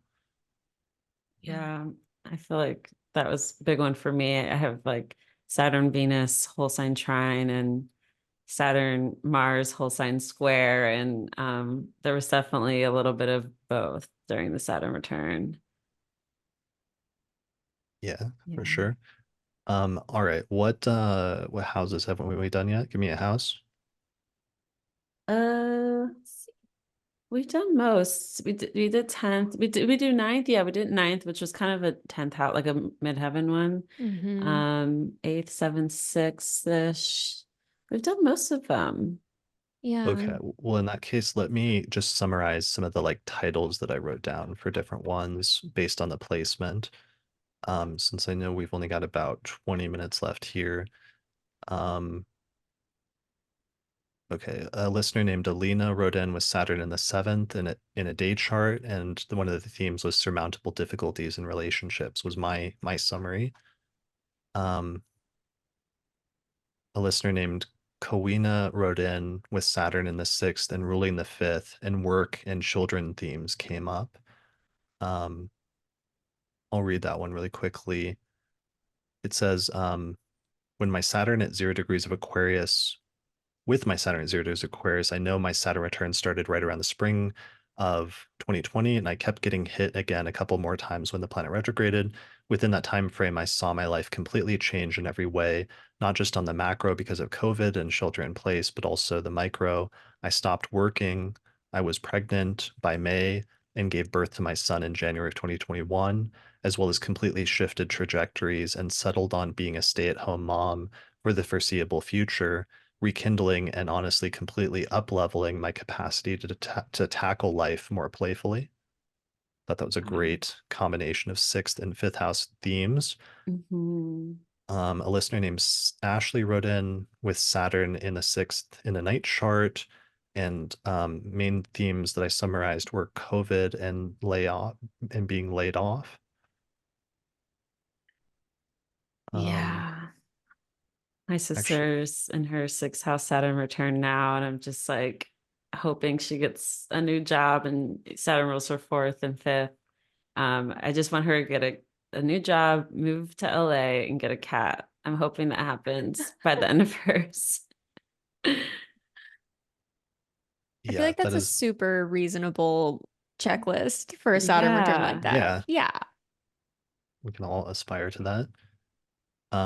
This one actually, maybe I should show it briefly and read it.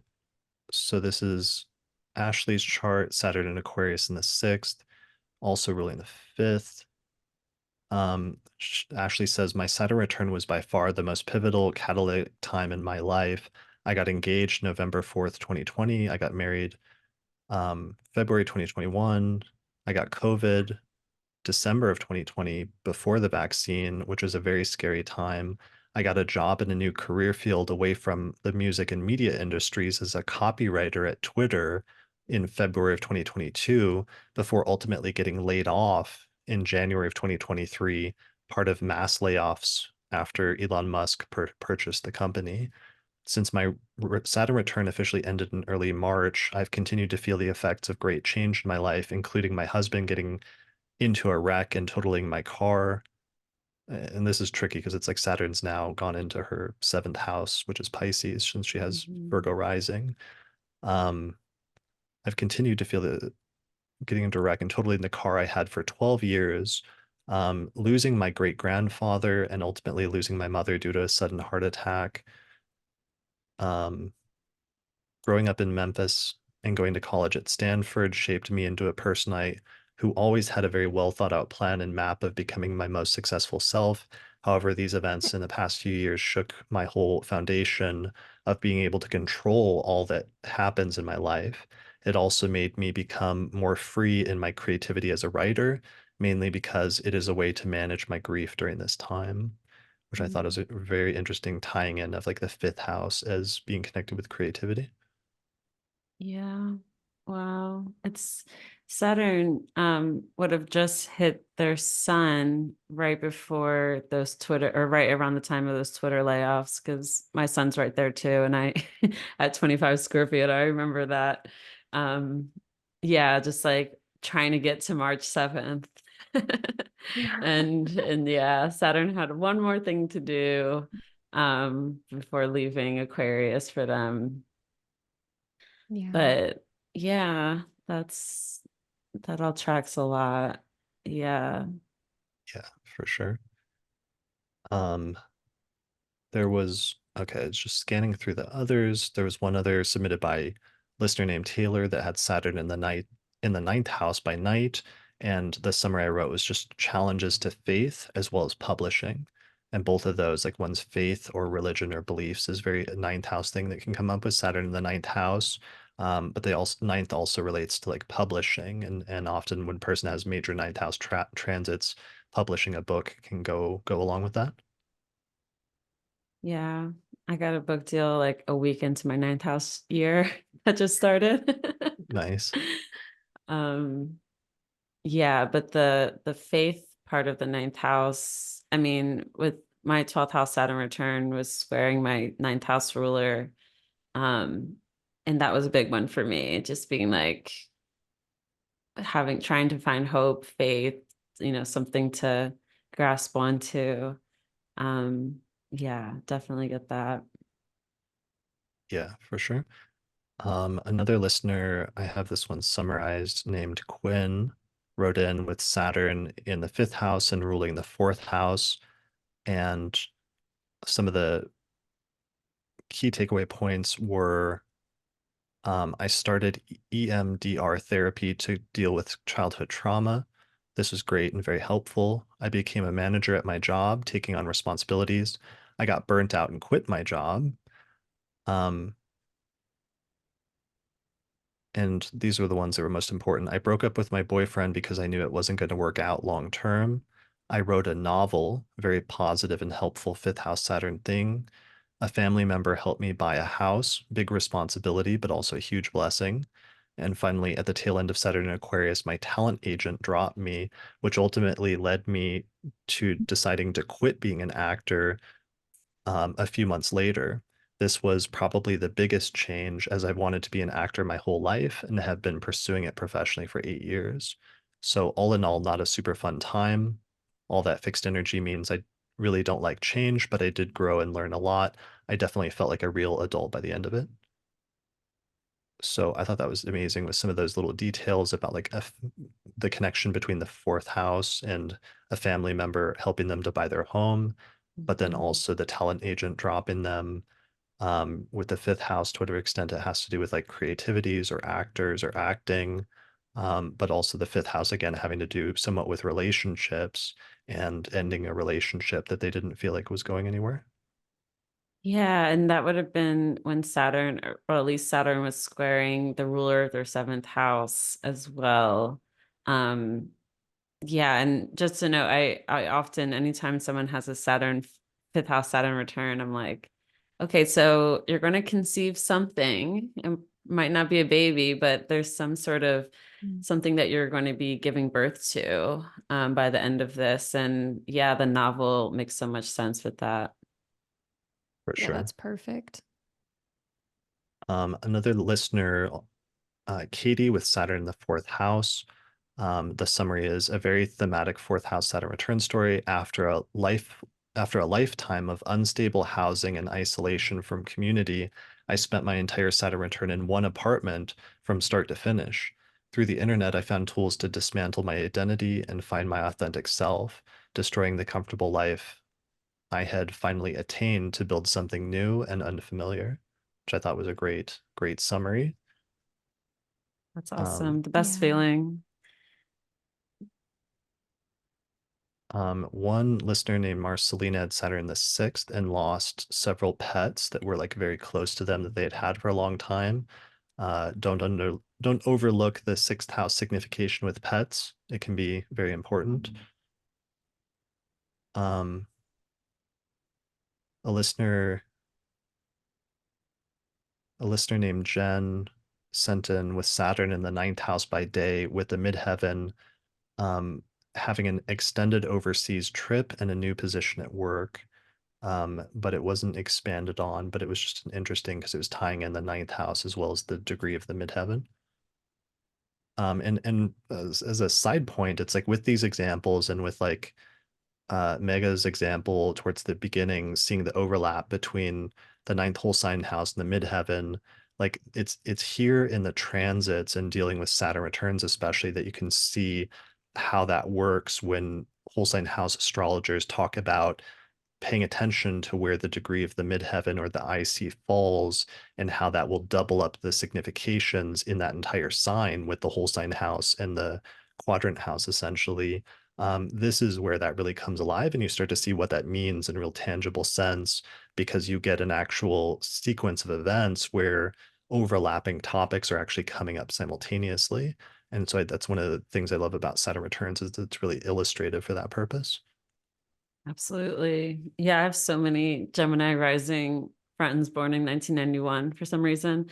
And they all have that midheaven in the ninth and in the ninth. And so their Saturn returns, everyone, shifted careers. It was like, one after another. A lot wanted to go back to school or start taking classes and courses to learn new things.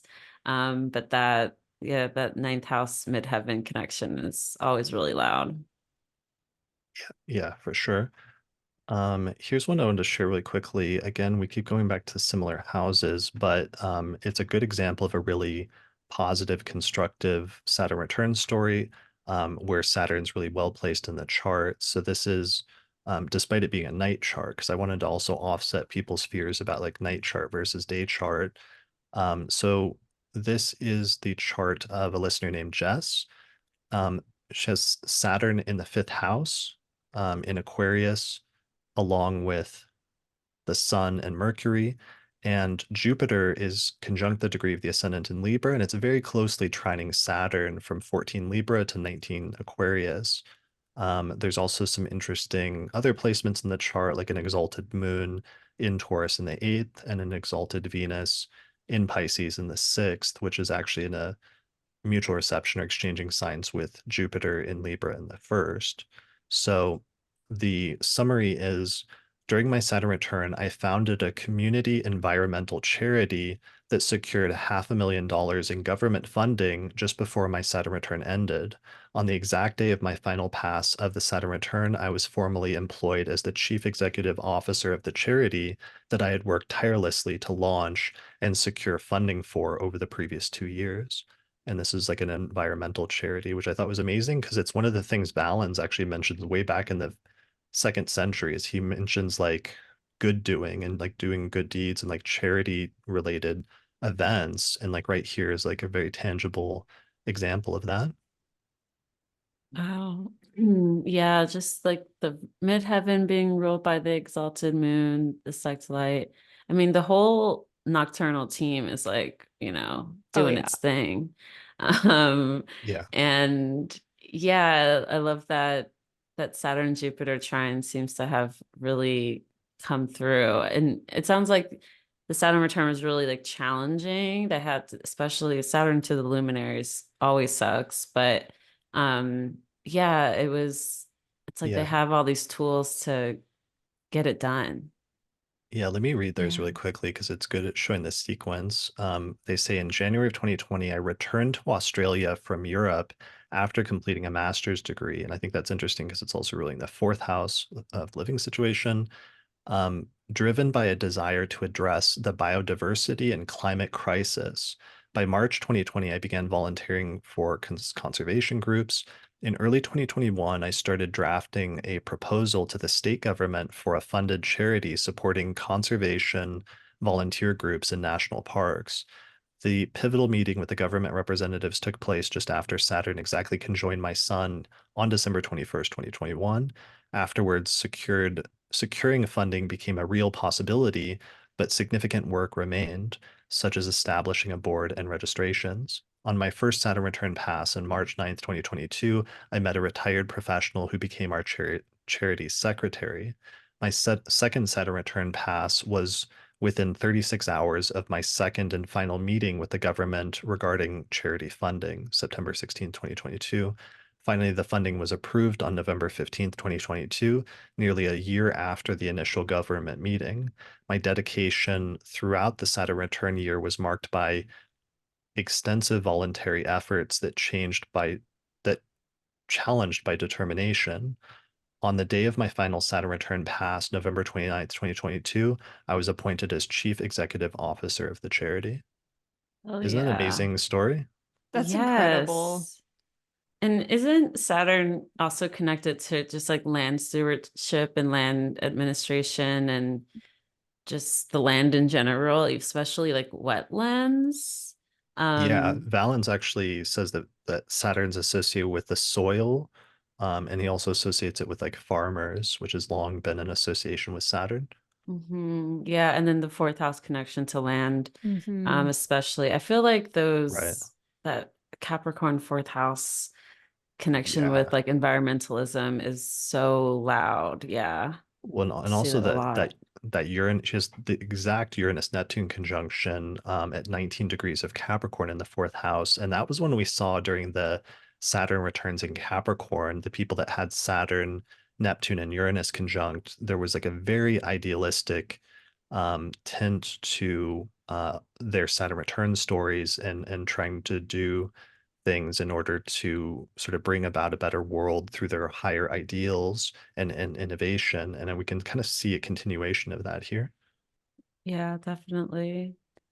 Yeah. Wow, you did the damn thing. That's so Saturnian. It is like what a success story, like being able to get that big of a sum of money from the government. I also like that part of it was like challenging her determination in this whole process. It's just like extreme, it's simple, but it's extremely Saturnian. It's Like, will so I like doubled up. Yeah. exactly. It's just and that's the thing about like these domicile Saturn returns is they're often like they can be so incredibly straightforward. It's just like very cut and dried. It's like, will you stick to it or will you not? Can you commit or will you not? So I Mhm. love seeing a success story that turned out that well with it. Yeah, for sure. All right. So zooming through some other examples, a listener named Leo had Saturn in the 12th house by night and dealt with themes of isolation and mental health, but also ultimately growth. Um, So I'm trying to figure out how to summarize this one or what parts to summarize. But part of the ending, I'll read the last three paragraphs where he says, and actually, let me share the chart.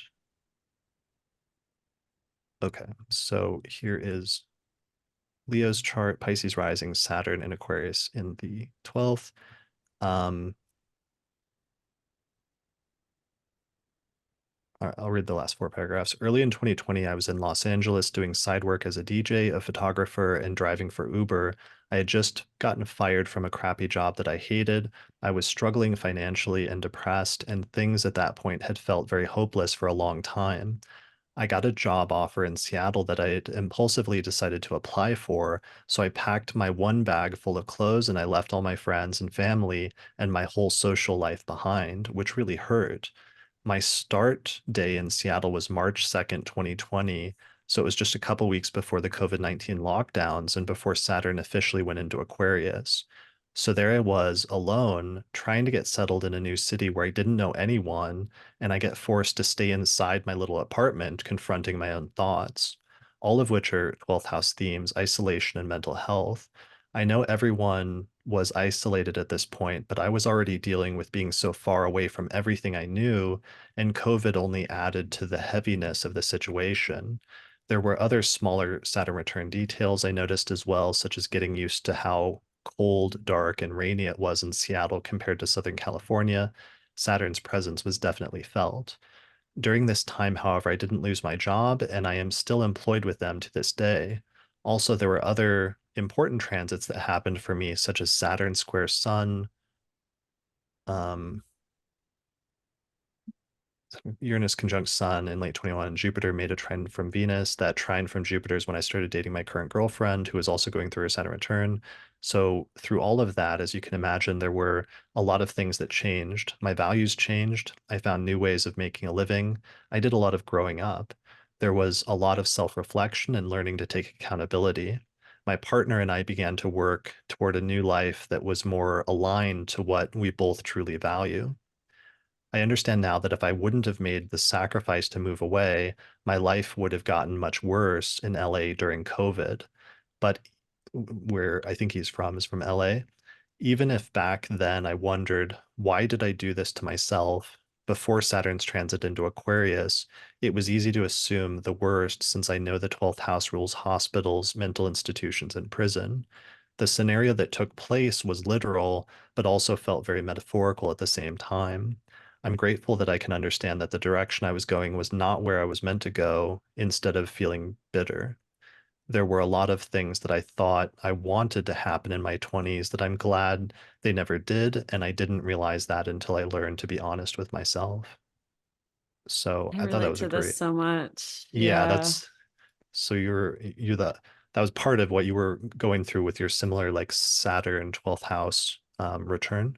Yeah, I purposefully, also had a lot of fears about, what the 12th house Saturn return. I was sure I was going to end up in the hospital. I don't know why. I just like thought that was going to be it. So I decided, all right, I'm going to move across the country by myself and have that be my 12th house Saturn return. And yeah, that it was very much a lot of, yeah, just like being by, I actually enjoyed a lot of it. I often am like, I want to go back to that time where I didn't have to leave my house.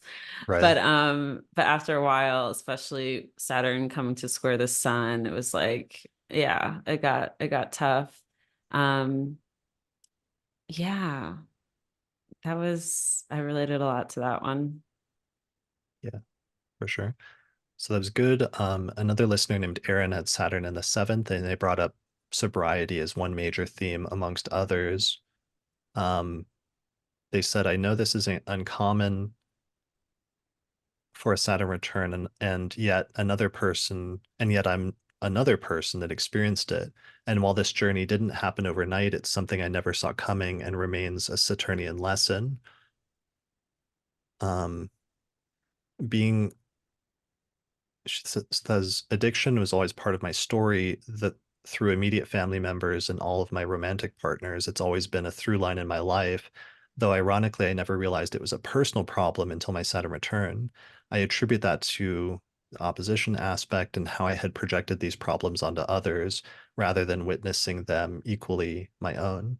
I made the decision to get sober in June of 2021 after a few months of back and forth, and started my official sobriety date on November 5th, 2021.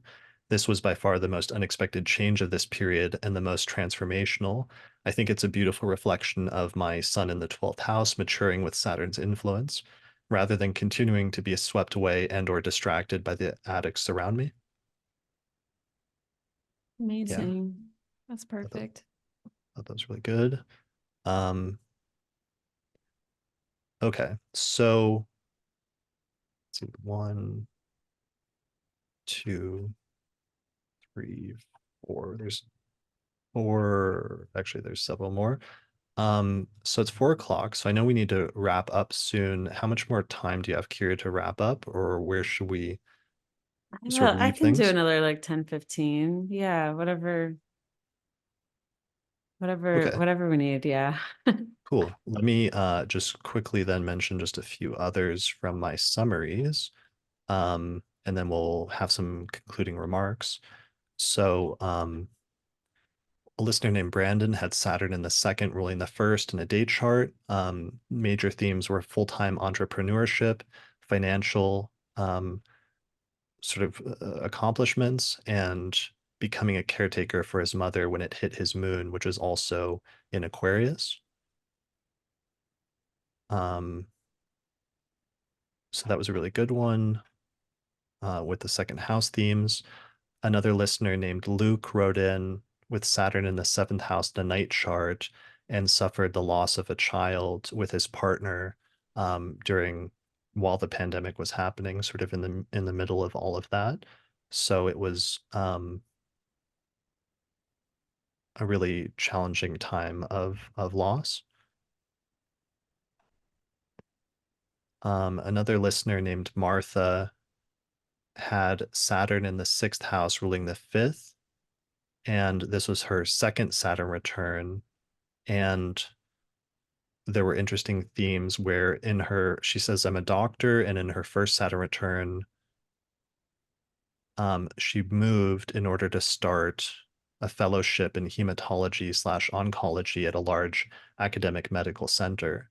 During that time, she also had her first baby, bought her first house. So that was 30 years ago during her first Saturn return. During her second Saturn return, she says she stepped down as chair of hematology. She cut down to half time in her work as a doctor so she could enroll in Catholic college to study astrology in school. Three, she began building a new house in Colorado. And four, began preparing to start her own business as an astrologer, which she sees as like her new baby in some sense. It's Um, she awesome. she concludes by saying, "When I retire from medicine later this year, I'm planning to move to Colorado and open my own business that will combine astrology with shamanism and Reiki. Although I kicked around these ideas for a few years, I gained clarity about my goals and timeline after an astrological consultation with Lisa Scheim in early 2021. I'm grateful to her and look forward to joining your profession for my second act." So I thought that was awesome because we've talked a lot about first Saturn returns, which is usually treated as like the more important one, but second Saturn returns can be very important as well. And it can be interesting, the second Saturn return, to look back and see how the themes are connected or not connected as the closing of one cycle and the beginning of another with what happened at the first Saturn return. Yeah, it's so cool. I saw it with my mom too, and like starting her own business. We both started our own businesses during our Saturn return. Um, and yeah, it's so cool. I love seeing second Saturn return stories. Yeah, same.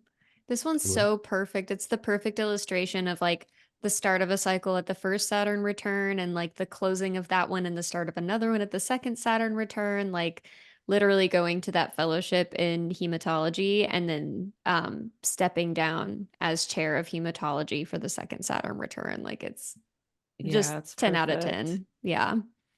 Totally. And here's the chart itself with Virgo rising and Saturn and Aquarius in the sixth in a day chart, and Jupiter and the lot of fortune in the south node are also in Aquarius in the sixth. So that's pretty cool. Another listener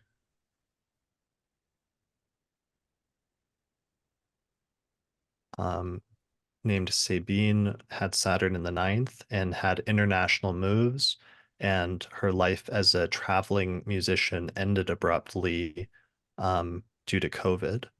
But it ended up being a sort of positive transformation ultimately.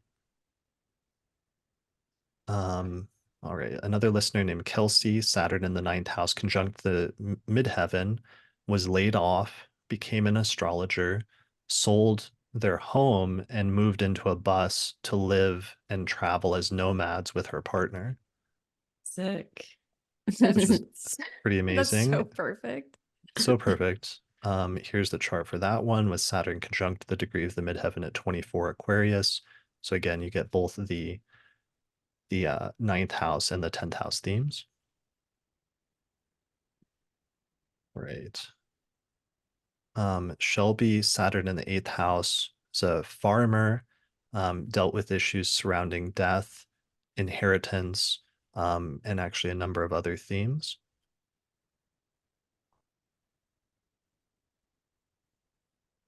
A listener named Marissa had Saturn in the third house and had a bunch of different things, but one of the things I wrote down was experienced the death of an aunt right when the Saturn return began. The third house represents like extended relatives and family, and sometimes that can come up with the third house.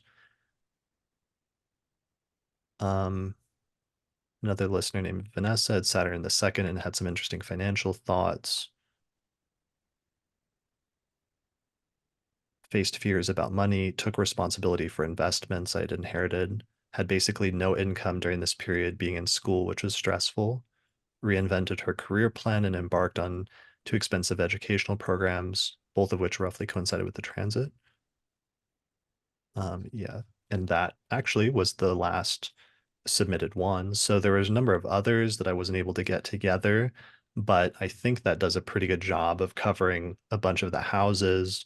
Obviously, there's like a clustering on like certain ones where if I looked harder, we probably could have made a bigger distribution, but I think it gives you a pretty good idea of some of the themes that can be encountered during the Saturn return during this time and gives you some idea of the scope of just how different people experience the Saturn return in ways that are similar and universal, and other ways that are very specific and very particular, but often end up matching the chart nonetheless.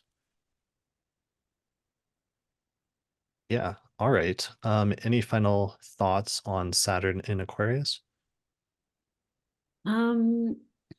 Just that I think I know this is going to sound ridiculous, but I feel like we had it relatively easy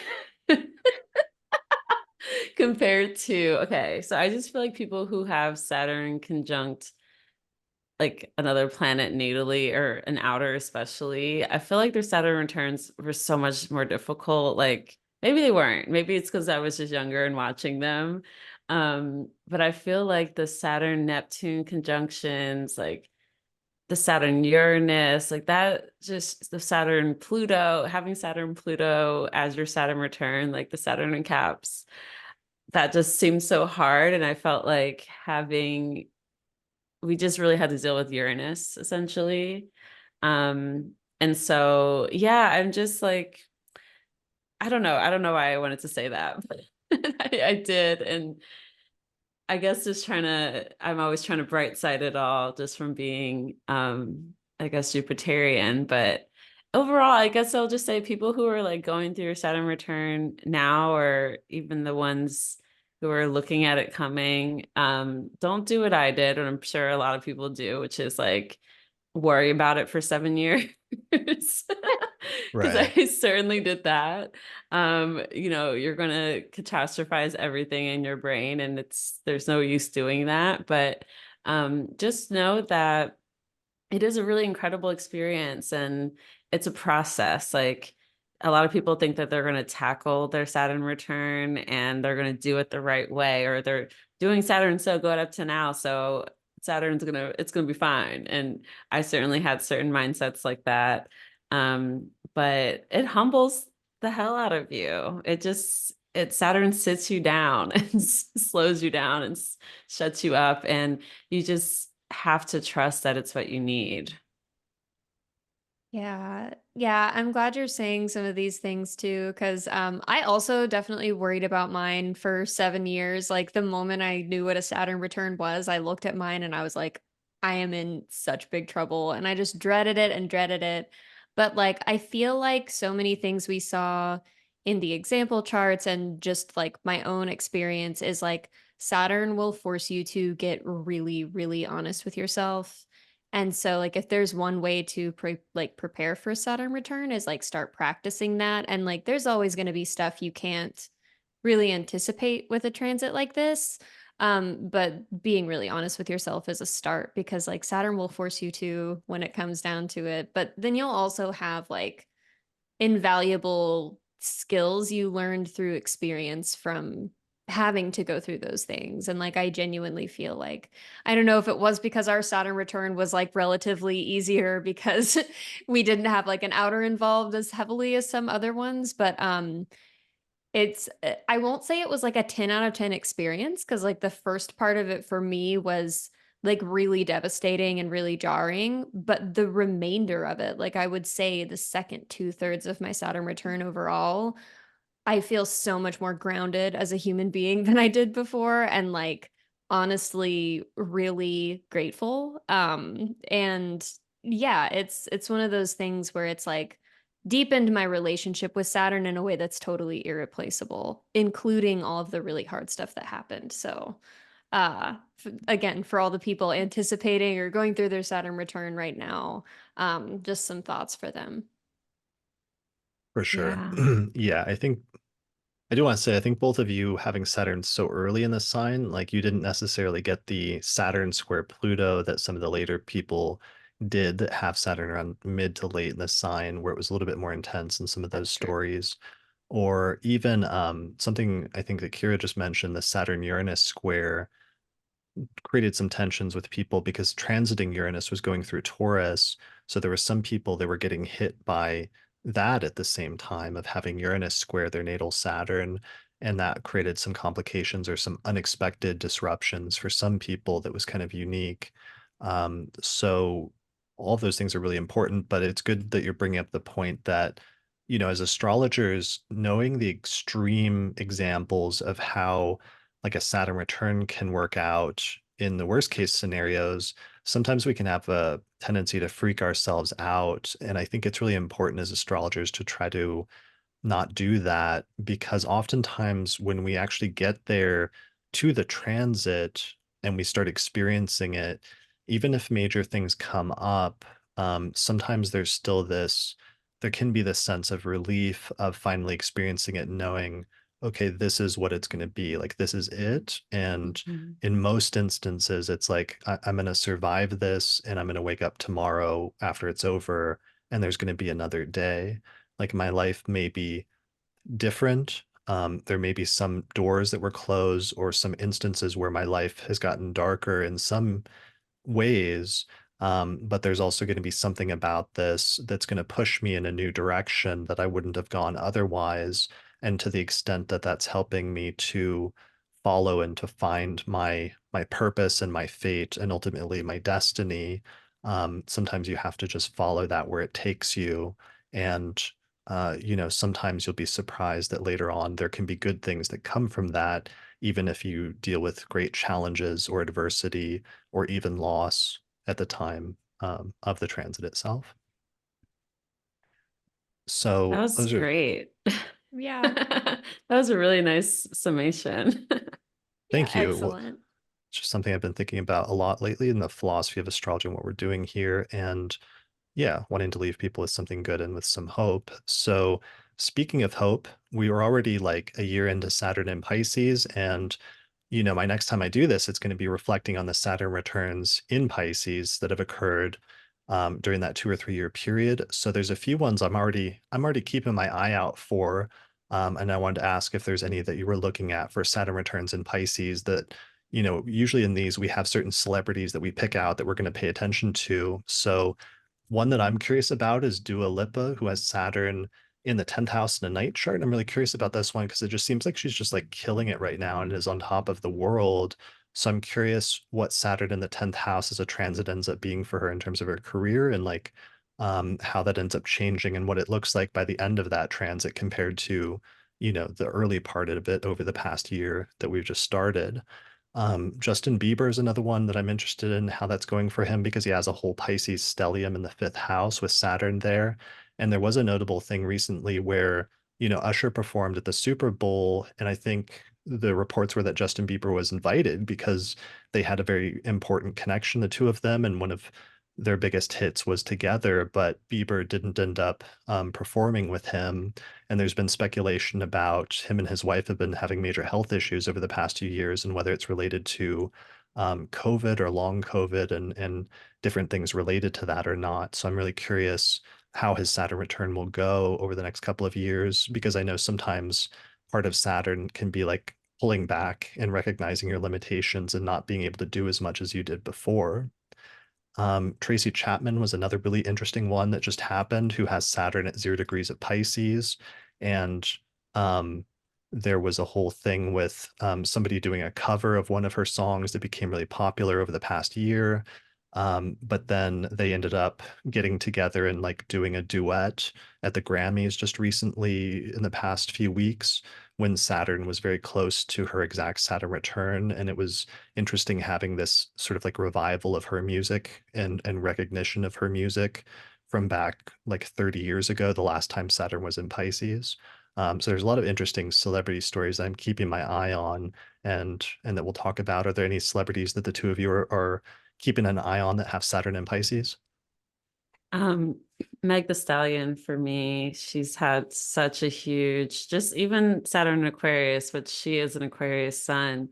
But I'm very curious to see, because she is having a huge moment right now with the song she released, and it's kind of similar to like the the MGK Eminem thing, but different with Nicki Oh, Minaj right. and Meg the That's true. Stallion. That's so true. And I mean, not the same, but similar in terms of someone newer and someone, older on the scene beefing.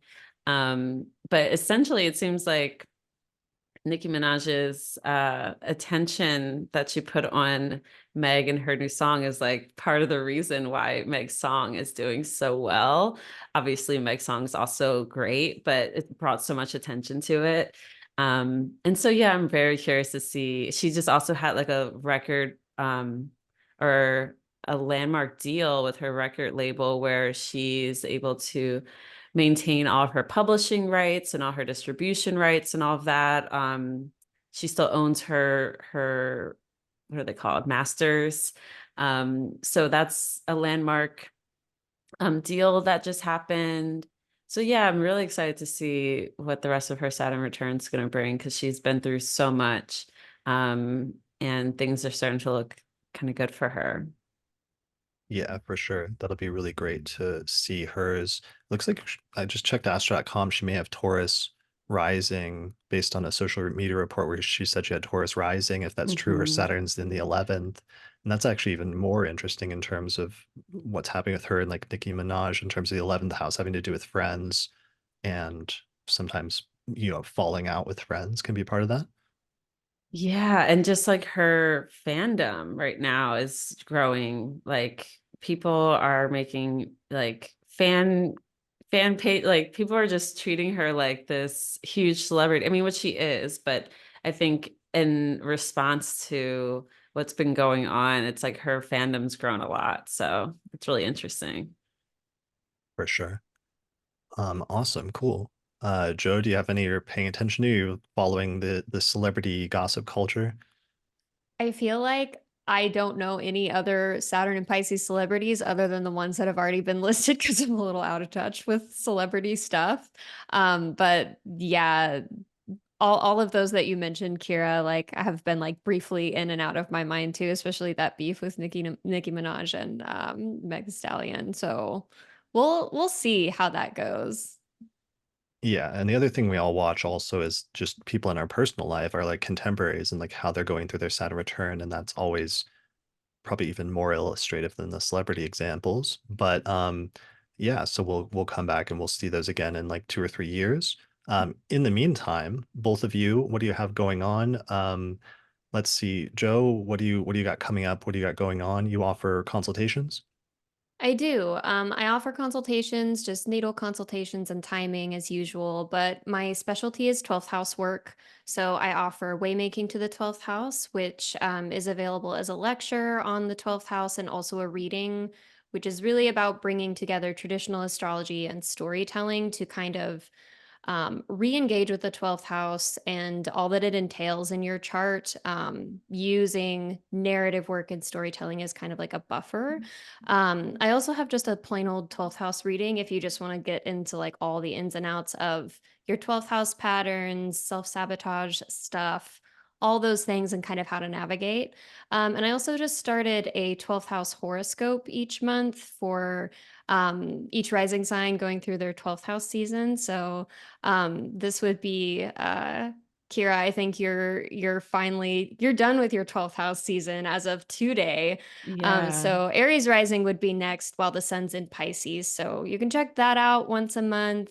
And yeah, I'm on Instagram as well. You can find me everywhere, website, Instagram, at Joe Maker of Ways. So Awesome. And that's your website URL as well, Joe Maker of Ways just .com. Yeah.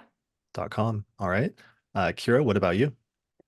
I'm what am I doing? Too much once again. I'm currently teaching a course, a traditional astrology, like a fundamentals course called Astrology That Hits, which has been awesome. And working on a book, which I'll talk about at some point. But the main thing I'm excited to talk about is the app that I'm working on called Stars Align. It's not on here, but we will be launching yeah, in May. So yeah, there's not really much out there right now, but just keep an eye out. Oh, our socials, TikTok and Instagram. Yeah, oh, don't show this. Don't show it? Oh, Okay. no. Trying to be helpful here. I know, I would no, don't show that, right? Because we're working on the website. That's kind of old. Okay. but our social is where to follow on Instagram, especially. I do a weekly like dating and social horoscope, forecast, you should say. So I tell you like the best days of the week to go out, what days to like definitely not have a first date, things like that. I care a lot about, people having dates on good days. Um, but anyway, the app will be launching in a couple months. I created the algorithm for matching people based on your astrology, and I'm very excited about it. But yeah, until then, just follow me on the socials, and I will start doing readings again in a couple months because I miss it. And yeah. Good. Yeah, I think everybody that listens to this, especially with Saturn return coming up, I think getting a consultation with a good astrologer can be a great way to kind of get oriented for your Saturn return and see what they think some of the themes will be for you. And sometimes they can point out things that you might not notice about your own chart. So definitely people should go to each of your websites to get a consultation or find out more about that. I'll put links to both of your websites in the description below this video on YouTube or on the podcast website in the entry for this episode. But yeah, otherwise, I think that's it. Thank you both for joining me. Again, thank you and congratulations on completing your Saturn return. Thanks to all the listeners that listened and submitted their stories. I appreciate it. It was really cool seeing everyone's stories, and I'm looking forward to seeing how everybody grows and develops after this point, and then eventually we'll check in again in a few years to see how the Saturn and Pisces people are doing. Awesome. Thanks so much for having me, having us. Thanks, Joe. It's great to see you as always. Yeah, great to see you too. Thank you for having us, Chris. This was super fun. Of course.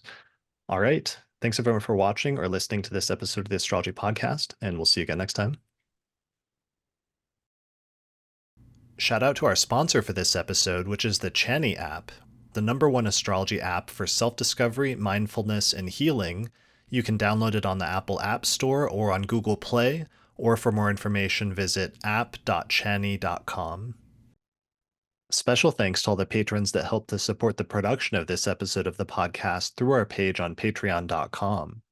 In particular, shout out to the patrons on our producers tier, including patrons Christy Moe, Ariana Amour, Mandy Ray, Angelique Nambo, Issa Sabah, Jake Otero, Jeannie Marie Kaplan, Melissa Delano, and Sunny Bazbaz.